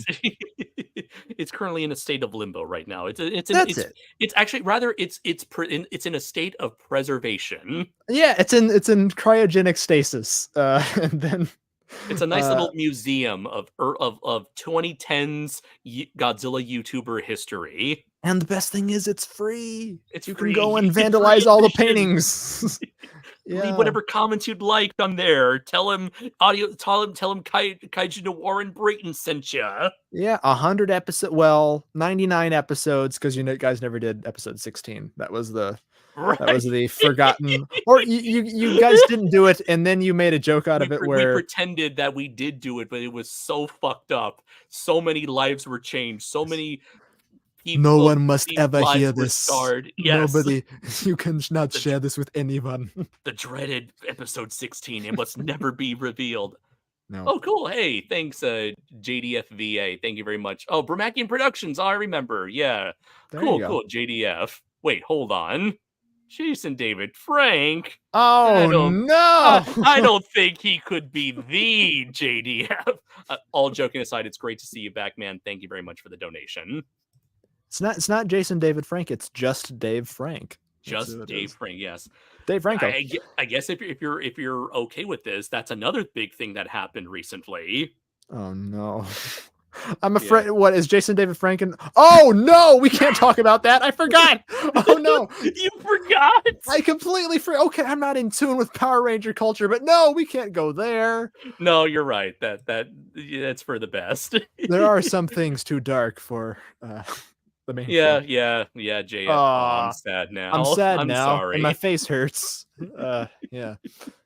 That was very unfortunate. What have I'm you done, Andres? This talk of SOS hey, has it was me. unreleased your. It was JDFVA who was behind it all. There you go. Go after him with the pitchforks and torches and ranger swords. Yeah. Palpatine's behind it all.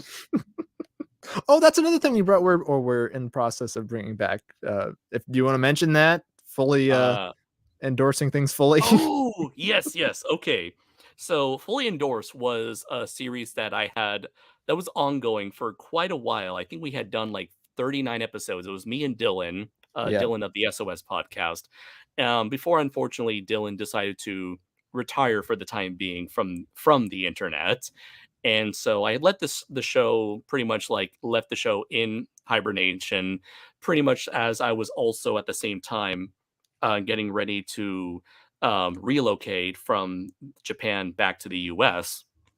and getting myself reacclimated to my new situation. And so in the time since between then and now, we have been in the talks, and I've even recorded a few episodes with Yes. you as my new co-host for the show. Everybody just dwell on that fact for a while. It's getting a little less southern, a little gayer, but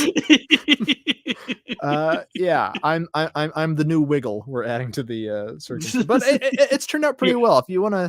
If you kind of want to give a hint to what we've done already. Yes. I mean, I can just straight up tell you what the first 2 episodes are going to be. There you go. So for those who never watched Audio Synchronicity and who never watched Fully Endorsed. For those of you who never watched Audio Synchronicity, you're the lucky ones out there. So for Fully Endorsed, basically each episode, Dylan and I would take turns recommending topics where one person has seen it but not the other. So for the inaugural first episode, Dylan, being a huge Trekkie, decided to recommend Galaxy Quest, which is a movie I hadn't seen at the time. So then we would spend that episode watching the movie together, and then recording our thoughts either right afterwards or maybe the next day or whatever. And essentially we review it. And it's called Fully Endorsed because these are products that we genuinely enjoy and wish to recommend to each other. The very next episode, I recommended Raygo, Deep Sea Monster Raygo versus Battleship Yamato, which has since gone on to get a DVD and Blu-ray release from SRS Cinema. And I reviewed it at the time, way back in 2012 when I first started this YouTube channel. And I wanted to review it again because I thought it was a neat little underrated gem that I felt needed more exposure at the time. And I wanted to bring Dylan on board with it. So now for this episode, for the first rebooted episode, the 40th episode. The 40th episode, yes. Oh, that was the thing. Every couple of episodes, usually every 10 episodes, we would bring in a guest who would then recommend a piece of media that neither of us had seen at that scene for a review. So when we brought on Davis Madoli, aka Titan Goji, he recommended The Red Spectacles, which of course Dylan and I hadn't watched. We all watched it and we enjoyed the hell out of it. The red spectacles, not to be confused with the blue testicles, which are yes. But no, it's kind of like a whole sort of like a secret Santa gift exchange, gift of the Magi type of thing with media. Where it's a wonderful concept, and I think it definitely deserved to carry on. And I was honored that you asked me to take up the mantle because I'm always available and I'm long-winded. So there we go. And we're starting off with, you let me pick the first thing we could talk about. We recorded an episode on the film Knives Out that Rian Johnson made from 2019, I believe, which is something I really took hold of when it came out, because I don't see a lot of new movies. And when I see one that I like, I get really excited about it and force it on my friends like drugs. So I was happy to force it on you like drugs. And then we recorded a second soft reboot pilot on Mechanical Violator. No. No, Mechanical I'm sorry. Violator Hokkaider. Matilda is the other thing. Yeah, Hokkaider is and I was introduced to Jesus Town and all that fun stuff. Yes, and Michael and Huckhider. Yes. I kept thinking Michael. I kept thinking of the John Travolta Angel Michael, which Ah, it's not that bad, folks. So we swear. But yeah, those coming soon.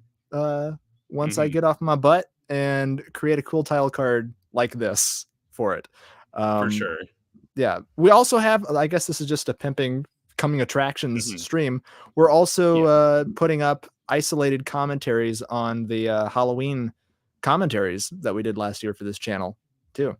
Absolutely. So, for those who did not check out our Halloween live stream, which I tend to do every year, we did a triple commentary special where we reviewed three Mexican horror films or Mexican horror adjacent films.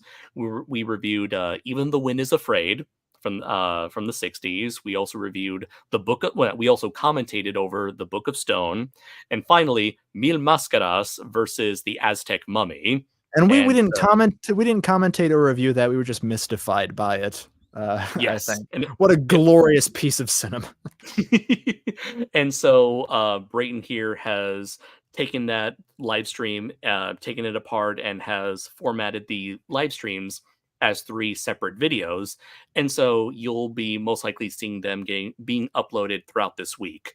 So Yeah. hope you guys look forward to that, because I enjoyed these movies. I enjoy sharing a bit more of Mexican cinema history with you guys, especially since it's a genre that, or it's a country of a whole country of history of films that most people don't think about too often. Even I don't, admittedly, don't think about it too often, but I think because these movies were especially very nostalgic for my parents growing up, Yeah. I wanted to share them with you. And of course, who doesn't love a fun, silly, campy, luchador film?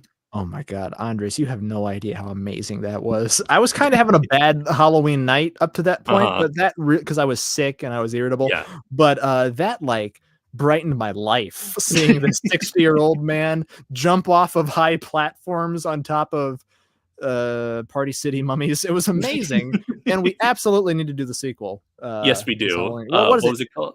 Aztec Aztec's Revenge? Revenge. That's it. Aztec Revenge, yeah. And we also got to do like the original Aztec Mummy, and maybe some. We got to do like a whole Exactly. Aztec Mummy marathon. Bring it together, and I will dress as a mummy and appear Yes. on webcam like that, just covered into a dirty used toilet paper. Look forward to these things, folks. Coming attractions. So much coming ahead. Indeed. And hey, even I remember, yeah, King Little Caesar was also there. Yeah, that was a fun stream. And now Thank you you. get to enjoy it. You get to enjoy it all over again. That's right. Relive the memories. We're not taking The it as an excuse magic, to just the recycle crap. majesty, the From new, glory. new from the Andres Perez Disney Collection. vaults. Yes. Watch it before they're locked away. Forever. So yeah, it's I have admittedly taken quite a long break from YouTube, just because of more important matters. But now that I'm, settled here in Seattle, I can't wait to start doing more content again. Yeah. I can't guarantee that I'll be doing stuff regularly. It'll most likely be the kind of stuff that I used to do while I was in Japan. Maybe a podcast here, a live stream there, maybe once in a blue moon, maybe a scripted video. See, I But thought you were gonna go into like an old McDonald type of song there. A live stream here, right review there. get Here a there. quack, there a quack, everywhere a quack. But yeah, I'm really excited for the stuff that we're doing here on this channel. And I whatever regardless of however they regardless of however well they perform, I hope that you guys really do enjoy it. Yeah. We're a beacon of hope for many, Andres. Don't sell yourself short. There are people out there who you may have one viewer, but they watch it like 50 million times. And so you can't undersell those, few people who support us. For sure. And to bring up this comment here, King Little Caesar said, it'll be nice to see you do a tier list stream. Funny you should say that, because at one point I had actually thought about doing a tier list stream to celebrate the 10th anniversary of this YouTube channel, which Yeah. unfortunately never happened just because 2022 was a super busy year for me. Well, okay, so 2012 was when you started then, because I was wondering Yes. how old you've got to be at this point if SOS is 10 years. Yeah, so I will be turning 32 this year. So I was 22 in 2012 when I started this channel, and I was 23 when I started when I joined the SOS podcast. I gotcha. Well, see, this gives me a thing to strive for because I'm 25 now, and so So you're barely older than I was when I first started. like in 10 years, folks, I'll be a lot better at this. I swear. Just got to give him the time. I certainly look forward to that because you're already like significantly better than I ever was back then. Well, thank you. Even now, I'm better than I am now. My initiation for taking over on Fully Endorsed should have been to do a Patrick Warburton impression or something then. And then it would have all come full circle. I learned from the master. A Patrick Warburton impression that goes way off the charts. That's right. That overstays its welcome. Peter. That can just be my review as Patrick Warburton reviewing Godzilla 98. That can just be my review for GXK. Making it worse. I don't know what the hell to make out of heads. I'm just saying give Dragon Lizard Lord Super Monster a budget now, and I think you come up with something pretty similar.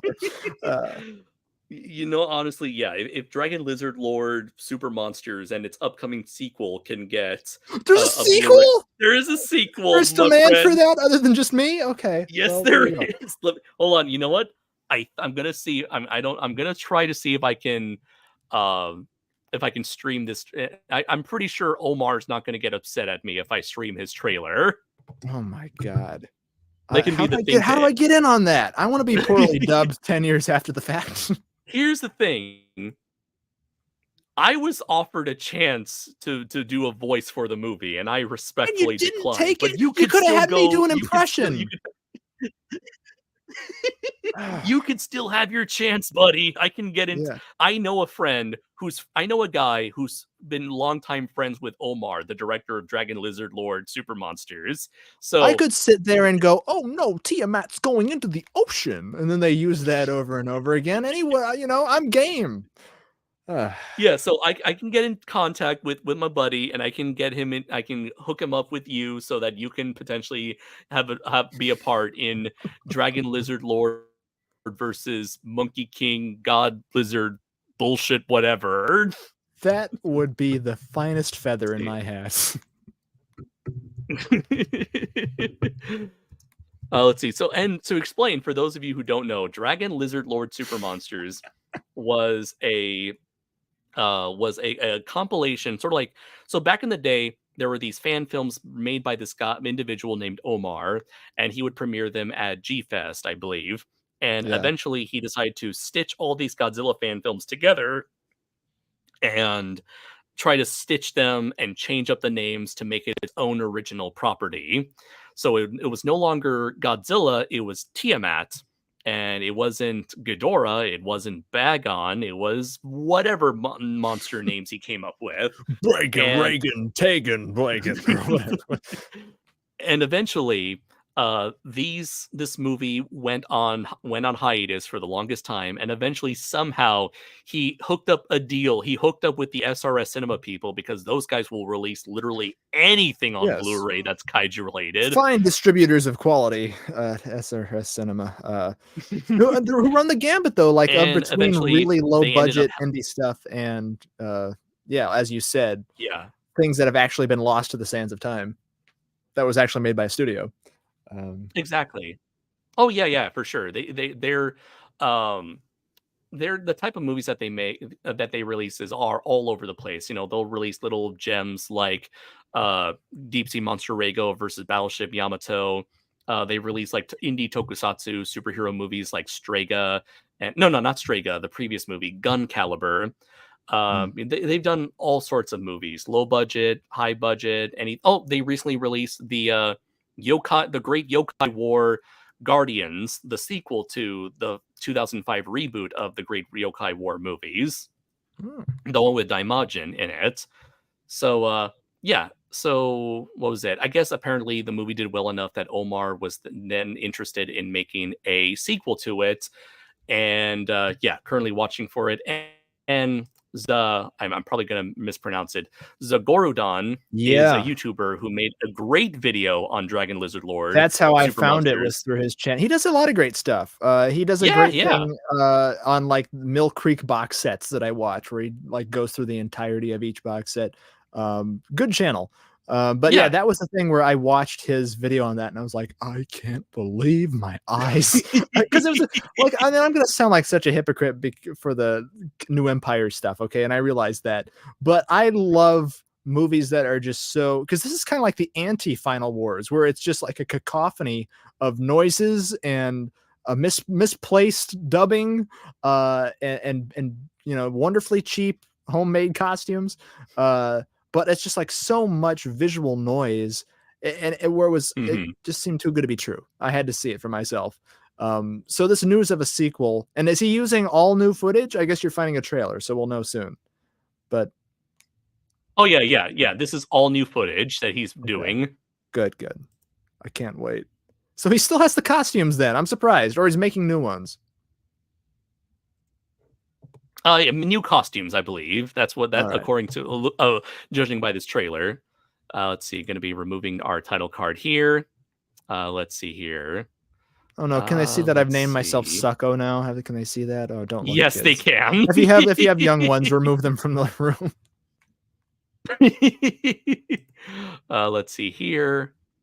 Let's see. Share. Expand. Who will be the next mighty gorilla, monkey, king, challenge, dragon? Yeah, gay love story. And will the kings off the hands of the new lord, or will the monkey be the eternal enemies of the lizard? Find out in the next thing: Dragon Lizard Lord versus Gorilla Monkey King. Oh my fuck! Feature film coming to SRS Cinema.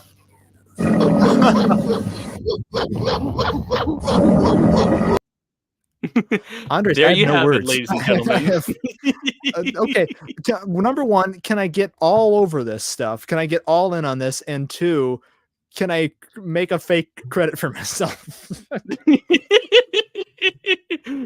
Are you gonna name yourself Kano Branson or something like that? Yes. Or I'll just Connor Branson, or I think my name backwards is not Yarb Rennick, so we'll go with that. It's my Jedi name. Great, go for it. Yeah. My God, what brilliance! What a day and age. And just now, do we have our good old pal Goji Shea enter at the worst possible time? What did I just tune into? And then he steps away slowly back out of the room. So yeah, we're just talking about Dragon Lizard Lord Super Monsters, and that it was getting a sequel from Omar, the original director, and SRS Cinema. And I just shared with everybody the trailer for it. And I just mentioned that I'll see if I can get in touch with my friend to see if we can get our boy Brayton into the movie itself. Oh my God, this is gonna be like a whole trying to get PewDiePie into Cool Cat saves the kid, or Cool Cat stops a school shooting or whatever. Honestly, I know, to give Omar credit, we're more than likely going to see Dragon Lizard Lord 2 bet more than we'll ever see any legit Cool Cat movie come out of Derek Savage's production. Right. We're not going to see Monkey King there fight Dirty Dog anytime soon, I don't think. Yeah, we're not going to see we're not going to see Lizard Lord give an awful rap by a redneck who cannot like hold a beat or a tempo for shit. Tell Omar to send me a video saying, if you want to get in on the action, I need you here on my set. It's going to be so cool. We're going to give you kung fu moves. That is frighteningly accurate since Derek Savage. We got a helicopter, Andres. I can already imagine. Not a helicopter. It's a F-16 jet eagle propeller thingamabob. That's right. That's what we're talking about. Me and Schwarzenegger had it in his movies. All right. Yeah, I can imagine you putting up the Black Power fist in the air. I was doing that as I was doing the impression. You can't see me, but I was fist pumping like a madman. Yeah, that guy. I mean, people have said enough on him. Anyway, but yeah, that's shocking. That's gonna be my movie to look forward to. My life is building to that moment. Let me know. This is where your life will peak. It's all downhill from there. Exactly. This is my 5 seconds of fame. This is my moment in the spotlight. I better make the most of it. And I bet you'll be like the shining gem in this movie, where it's like, a lot of that movie was something, but then there was that one blonde guy over there, Oh and my that guy god. really stuck out. That's right. That Where's guy's he going at these? places. Where is he these days? Yeah, what's his story?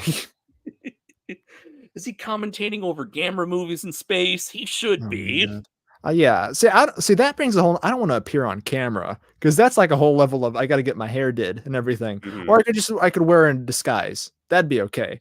But I don't know. I could voice something. I could be a frightened citizen in the crowd.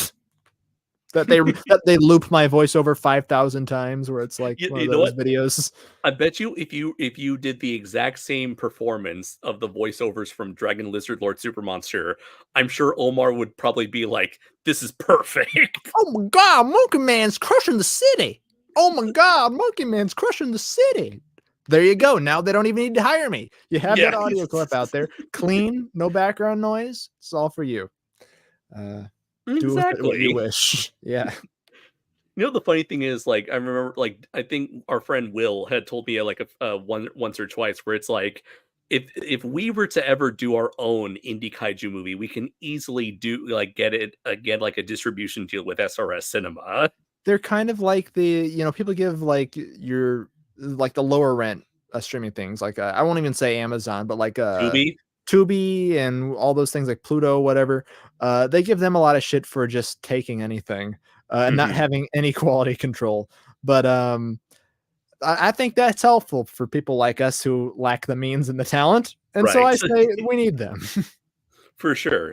It is a necessary evil. That's right. I want to be a part of that. We could do it. Indeed. Let's see here. So we're running at about like an hour and 40 minutes. Okay. So I'm wondering if there's anything else to cover that has gone down in the last 4 years. Oh no! Are you kidding?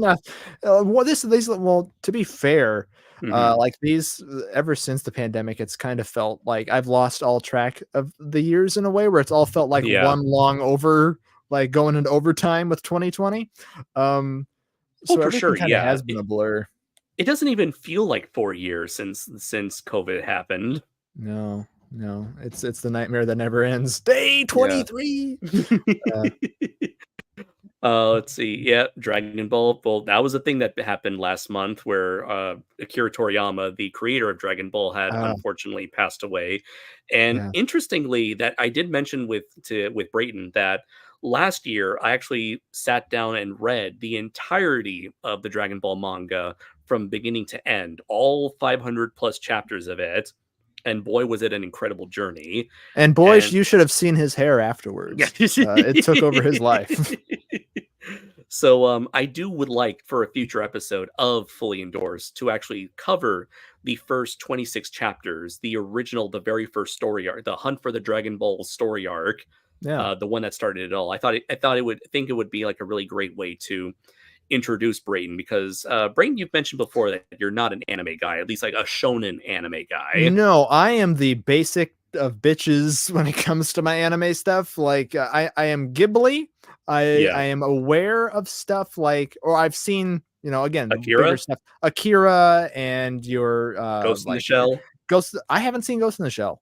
I know of it. That'd be a future episode.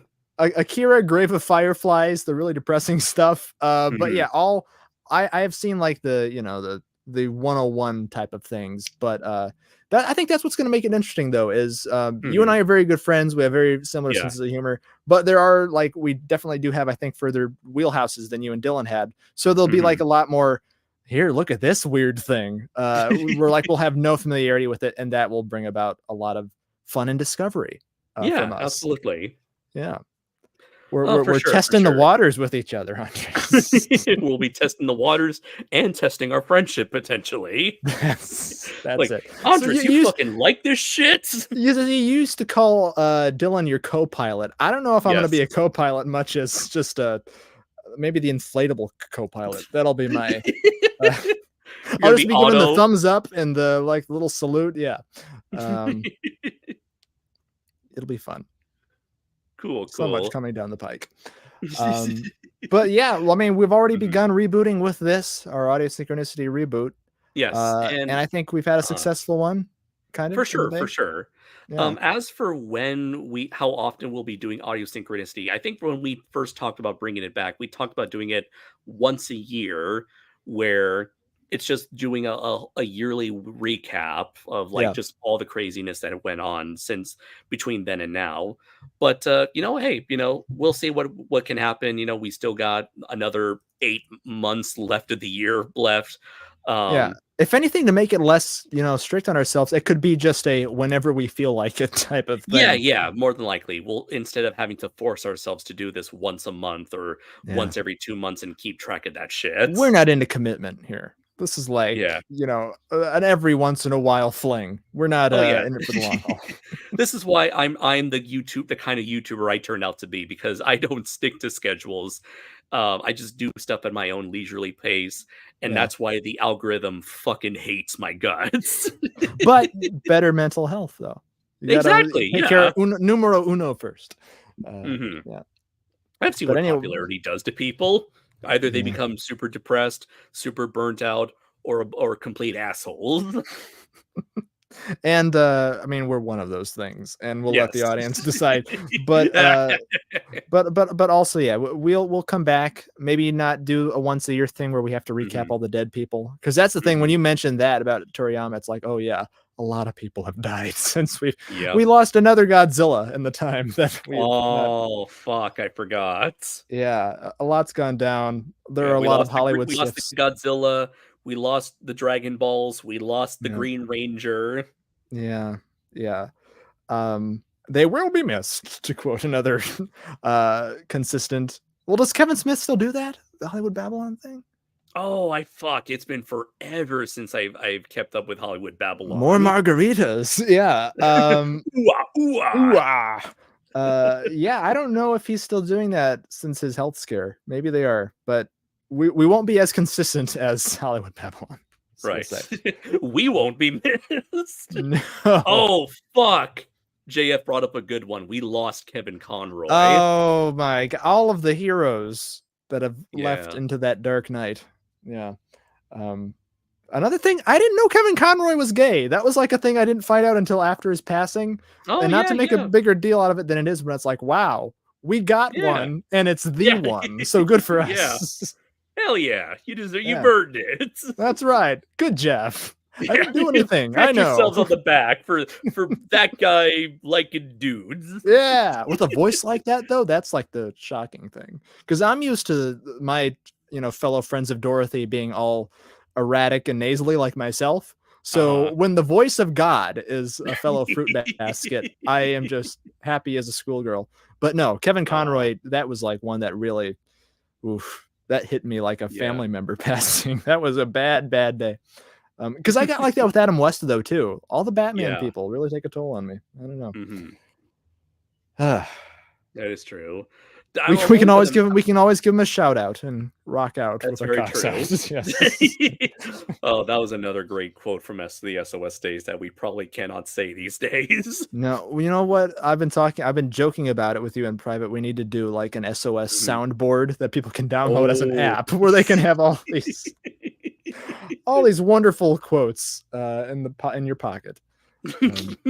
Make prank phone calls as David. Don't you want to? Speaking of sound bites, we got to talk about what we did recently with their voices. Oh no. Well, yeah, I guess we can talk about this quickly. We were on that AI little bent there. Okay. Yeah. Let's maintain our stance on this, that AI, when it comes to, it can be used for nefarious purposes that aren't okay, especially when it comes to mimicking voices, or mimicking artwork or anything. Mimicking anyone's, being is not inherently a great thing. But when it's your friends and you want to make them say goofy things, it's kind of funny. So I did it as a test. There's a thing out there, I don't know if I should give them airtime or what, but there's a website out there that's kind of open source where you can clone voices and have them say what you wish. And we did that as a dumb little test with some of the SOS members. Worked really great with Dylan to where we could still do fully endorsed and not have anybody know.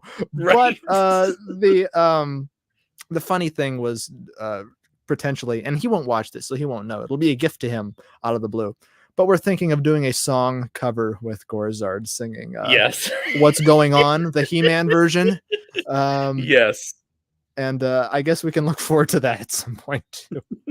We'll do that as a music video. I'll do like a really choppy animation to honor the He-Man video where they just repurpose clips from the cartoon show. I'll have David like dancing around. You'll take like remix clips from his tag video. That's right. That thing's like 40 minutes long. I got a lot to work with. There's there. so much material to work with there. Of him in a blanket with a sword and everything. It's love to David out there. He's still doing things. He's doing his thing. Yes, he is, and you'll be seeing more of him on this channel very soon. Wink, wink. Oh my God, the Tasmanian devil let out of his cage yet again. I'm essentially waking him up from his King Ghidorah-esque ice prison. That's right. Or can we talk about that too very quickly? Godzilla sleeping in a litter box the entirety of Kong New Empire, where he's just like made his home in a little Roman Coliseum without breaking it for some reason. That's right. And that's what David's been doing. He's been doing that in a Roman Coliseum replica in Las Vegas. That's where he's been nesting. Yes, that's what he's been doing. Yeah. Let's see. Anything else here? JF also brought up that Rooster Teeth shut down recently. Really? Okay. Yeah. So like Rooster Teeth has been in a lot of financial troubles the last few years, and there's been a lot of controversy here and there in terms of like how their workers have been treated, in terms of how they've been overworked or underpaid or whatever. It's just one thing after another with Rooster Teeth, but it is very sad because they were kind of like one of the OGs in terms of like online content creators that made it big and really, really tried to make themselves into a legit like production company. And it seemed like a lot of people from that era always ends up at this point one way or another. We had College Humor, that website is no longer around. We had game trailers that ended up folding away. We had Screw Attack, which ultimately became just like the Death Battle channel, and eventually like Screw Attack doesn't even exist as a brand anymore. Forgive me for asking, but like I know they've exchanged hosts and everything, and I'm not as entrenched in the gaming culture, but is Game Grumps even still around?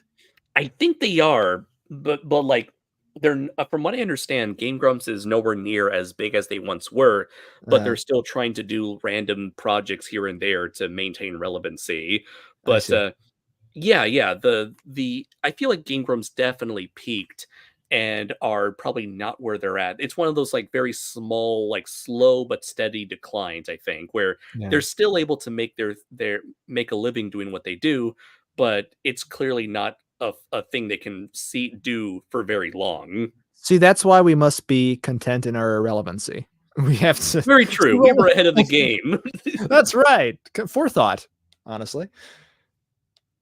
Let's see.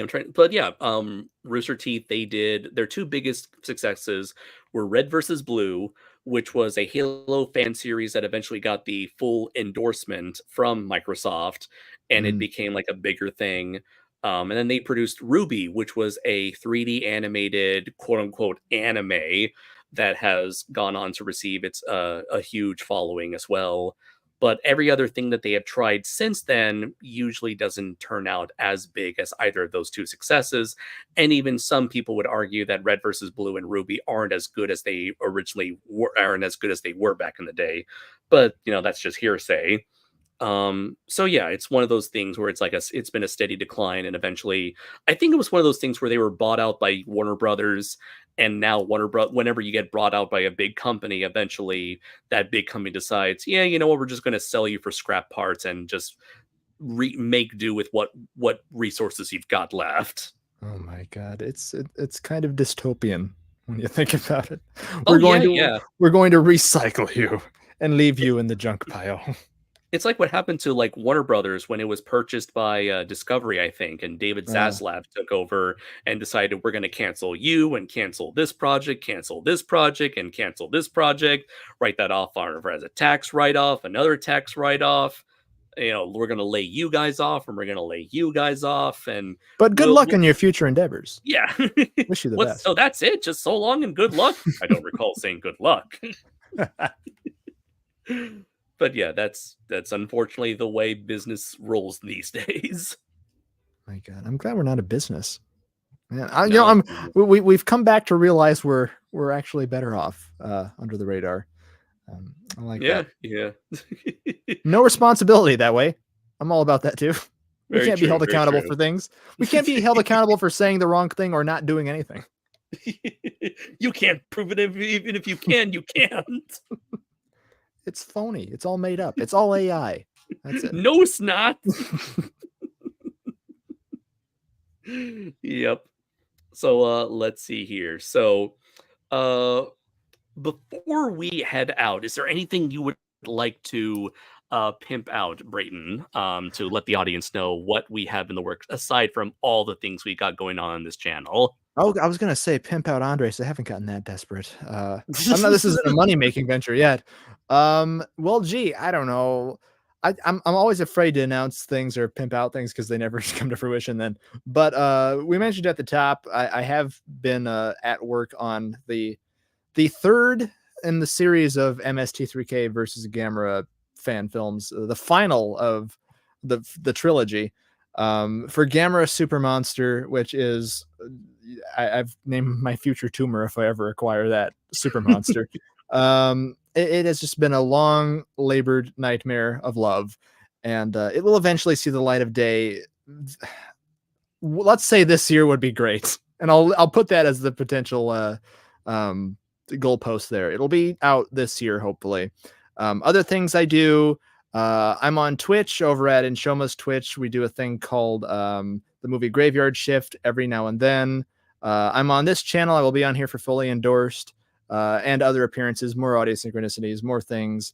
And on my own channel, I kind of have been thinking of doing non-MST3K related stuff. Maybe a podcast of my own. Just jump on that train long after the train has left the station. Have you ever thought of putting podcasts on? Oh, like you have, right? You've gone to other platforms. Yeah, I tried Podbean for a short while, but then it's like you got to pay more money if you want to like put more than like 5 hours of content. Oh, like in total? Yeah, in total. Oh my God. Oh, that's crazy. So you need to go to. Well, I was gonna say, do you have to pay to be on Spotify or the big boys? I don't know. I haven't looked into that. There you go. You got to spread yourself thin. That's what we're going to do. True. We're going to have our octopi tentacles reaching various places. But anyway, yeah. I won't announce anything else other than the fact that, boy, I'm happy to do this again. I'm happy to talk to you and the people again, and we'll do it again. Absolutely. And so, of course, I have the big passion project of mine that I've been doing for almost 5 years now. I'm thinking about doing maybe something special for that. Primal Warrior Drake Wazul, issues 1, 2, and 3 available on physical and digital formats on Amazon, Kindle, Comixology. You can read it, you can like it, you can enjoy it, you can review it. Any of your support really helps out big time. In the meantime, I've also got books out there on you can find on my Amazon page that I've contributed to, several crossovers and collaborations, and any of that information pertaining to those you can find on my social media accounts. You can follow me on Facebook at Primal Warrior Drake Azul, follow me on Twitter at PW_Drake Azul, follow me on Instagram at Kaiju Noir, and of course here on this channel at Kaiju Noir. And a big thing that I've currently been working on for the last couple of years is a big crossover kaiju webcomic called Gural versus Sleipnir.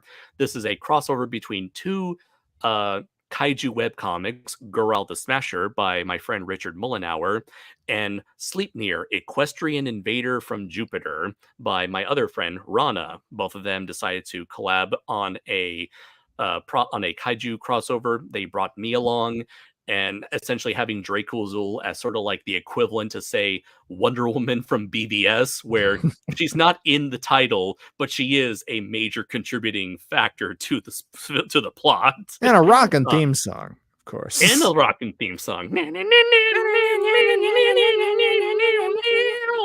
So have you commissioned a Draco Azul theme yet? Yes, I have actually. Many years ago, I commissioned Alyssa Goji Geek, as to do a theme for Draco Azul. I have yet to put it out there because I've always wanted to save it for a future Draco Azul trailer that has yet to come out. But she has expressed interest in redoing that theme song. But I'll definitely show you once this stream is over. Well, there you go. All I'll ask there that I can pimp for myself is I want to do a crappy 1960s style American surf rock Ultraman type of theme for Draco Azul. No, that's all I'll that'd ask. be amazing. That'd be great. With great gusto. Yeah. You know what? I would love it if I can get at least like an 80s synth rock, like what was it? Remember the movie? What was it called? Miami Vice, I think. Or Miami Connection. Oh, okay. What was it like? Against the Ninja. Oh my god. Well, and have Rex Viper perform it. Yeah. Yes. But let's see. I'm going to take down our title card here just so I can show you the teaser image we have for Gural versus Sleipnir. Let's see here. So really happy with how like I said, the webcomic itself is available currently on the platforms Webtoon and Tapas, and we will upload new pages every Friday or Saturday, pretty much once a week. We'll upload like new pages so you can check out the story as it develops week to week. And not only do we have Gural, Sleipnir, and Draco Azul, but also a wonderful collection of various kaiju's original OC characters from the kaiju community, some of which you may recognize if you are as in depth with the kaiju community as these guys are. Let's see here. Present. And before the webcomic was started, Rana had actually commissioned this wonderful character selection art piece showcasing every character that is going to be in this webcomic. So there you can see Draco Azul in his little character selection corner. You see the two titular kaiju, Gural and Sleipnir. So yeah, some of my friends' monsters are also involved in there, and they all get their time in the spotlight. Basically, what this story is essentially like a sci-fi space prison breakout story where all these monsters are captured by aliens to serve as gladiatorial combats for the sake of entertainment across the universe. And all these monsters decide they're going to team up to break out, bust free, and kick ass and take names. And that sounds take names and kick ass. Yes. taking ass and kicking names. That's it. That's that's great. I love that concept. I need a fucking kaiju. I've never designed one. Yeah. Coach me. Everyone's got an OC. You got to make an OC, Brayton. That's right, and have me chased by it, and then release nothing. For sure. And yes, that's the big thing that we're doing right now. I do have other Draco Azul projects in the works that I would like to start working on, but I will definitely let you guys know whenever that comes into fruition. But for the time being, Gural versus Sleipnir is the big thing. So I really hope that you guys really enjoy it. And if you do enjoy it, please share it around with your friends. Please share it online. Please let the creators know just how much you appreciate this thing. Of course, if you like it. Which we hope you do. Take it home in boxes and cases and throw it in your parents' faces. Yes. Take it home in boxes. Take it home in cases. If your parents try to stop you, you throw it in their faces. Throw it in their faces. Yeah, that's to quote a great leader of our times. Absolutely wonderful. So yes, and one big shout out to Cole here, Godzilla Gamer 77. Do check out his channel. Check out his new gaming channel. Really, it sucks that you just got here, but hey, there's always next time, whenever that may be. That's right. Join us at the after party across the street at the bar. I'll be selling tamales on the corner. That's right. We'll be outside the bar, depressed, sitting on the street corner. We'll be selling at our banana stand. Wouldn't be banana exactly. We'll be giving out free bananas for everyone. Yes, like it's our American bandstand, our American banana stand. Yes. Let's see. Whoops! Don't want to do that. Oh, what have you done? Trying to share. This is why I don't work with you anymore. This is why this all went belly up in the first place. Let's see here. I'm trying to share my freaking title card, but now it doesn't want to cooperate with me. Thanks, StreamYard. What a joy! Screen share. Yeah, still a little finicky, still a little wet behind the ears here. There we go. All right. That's what they needed to see. Us at our best. I will then lead us out with our theme song. So thank you very much, everybody, every single one of you who has stayed with us for these 2 hours. Thank you very much for your constant support. Where to find us next time. And until next time, everybody, I have been Andres Perez, aka Kaiju Noir. And I'm the other guy. And until next time, everybody, take care. For your audio has been synchronized. Synchronized. We tried.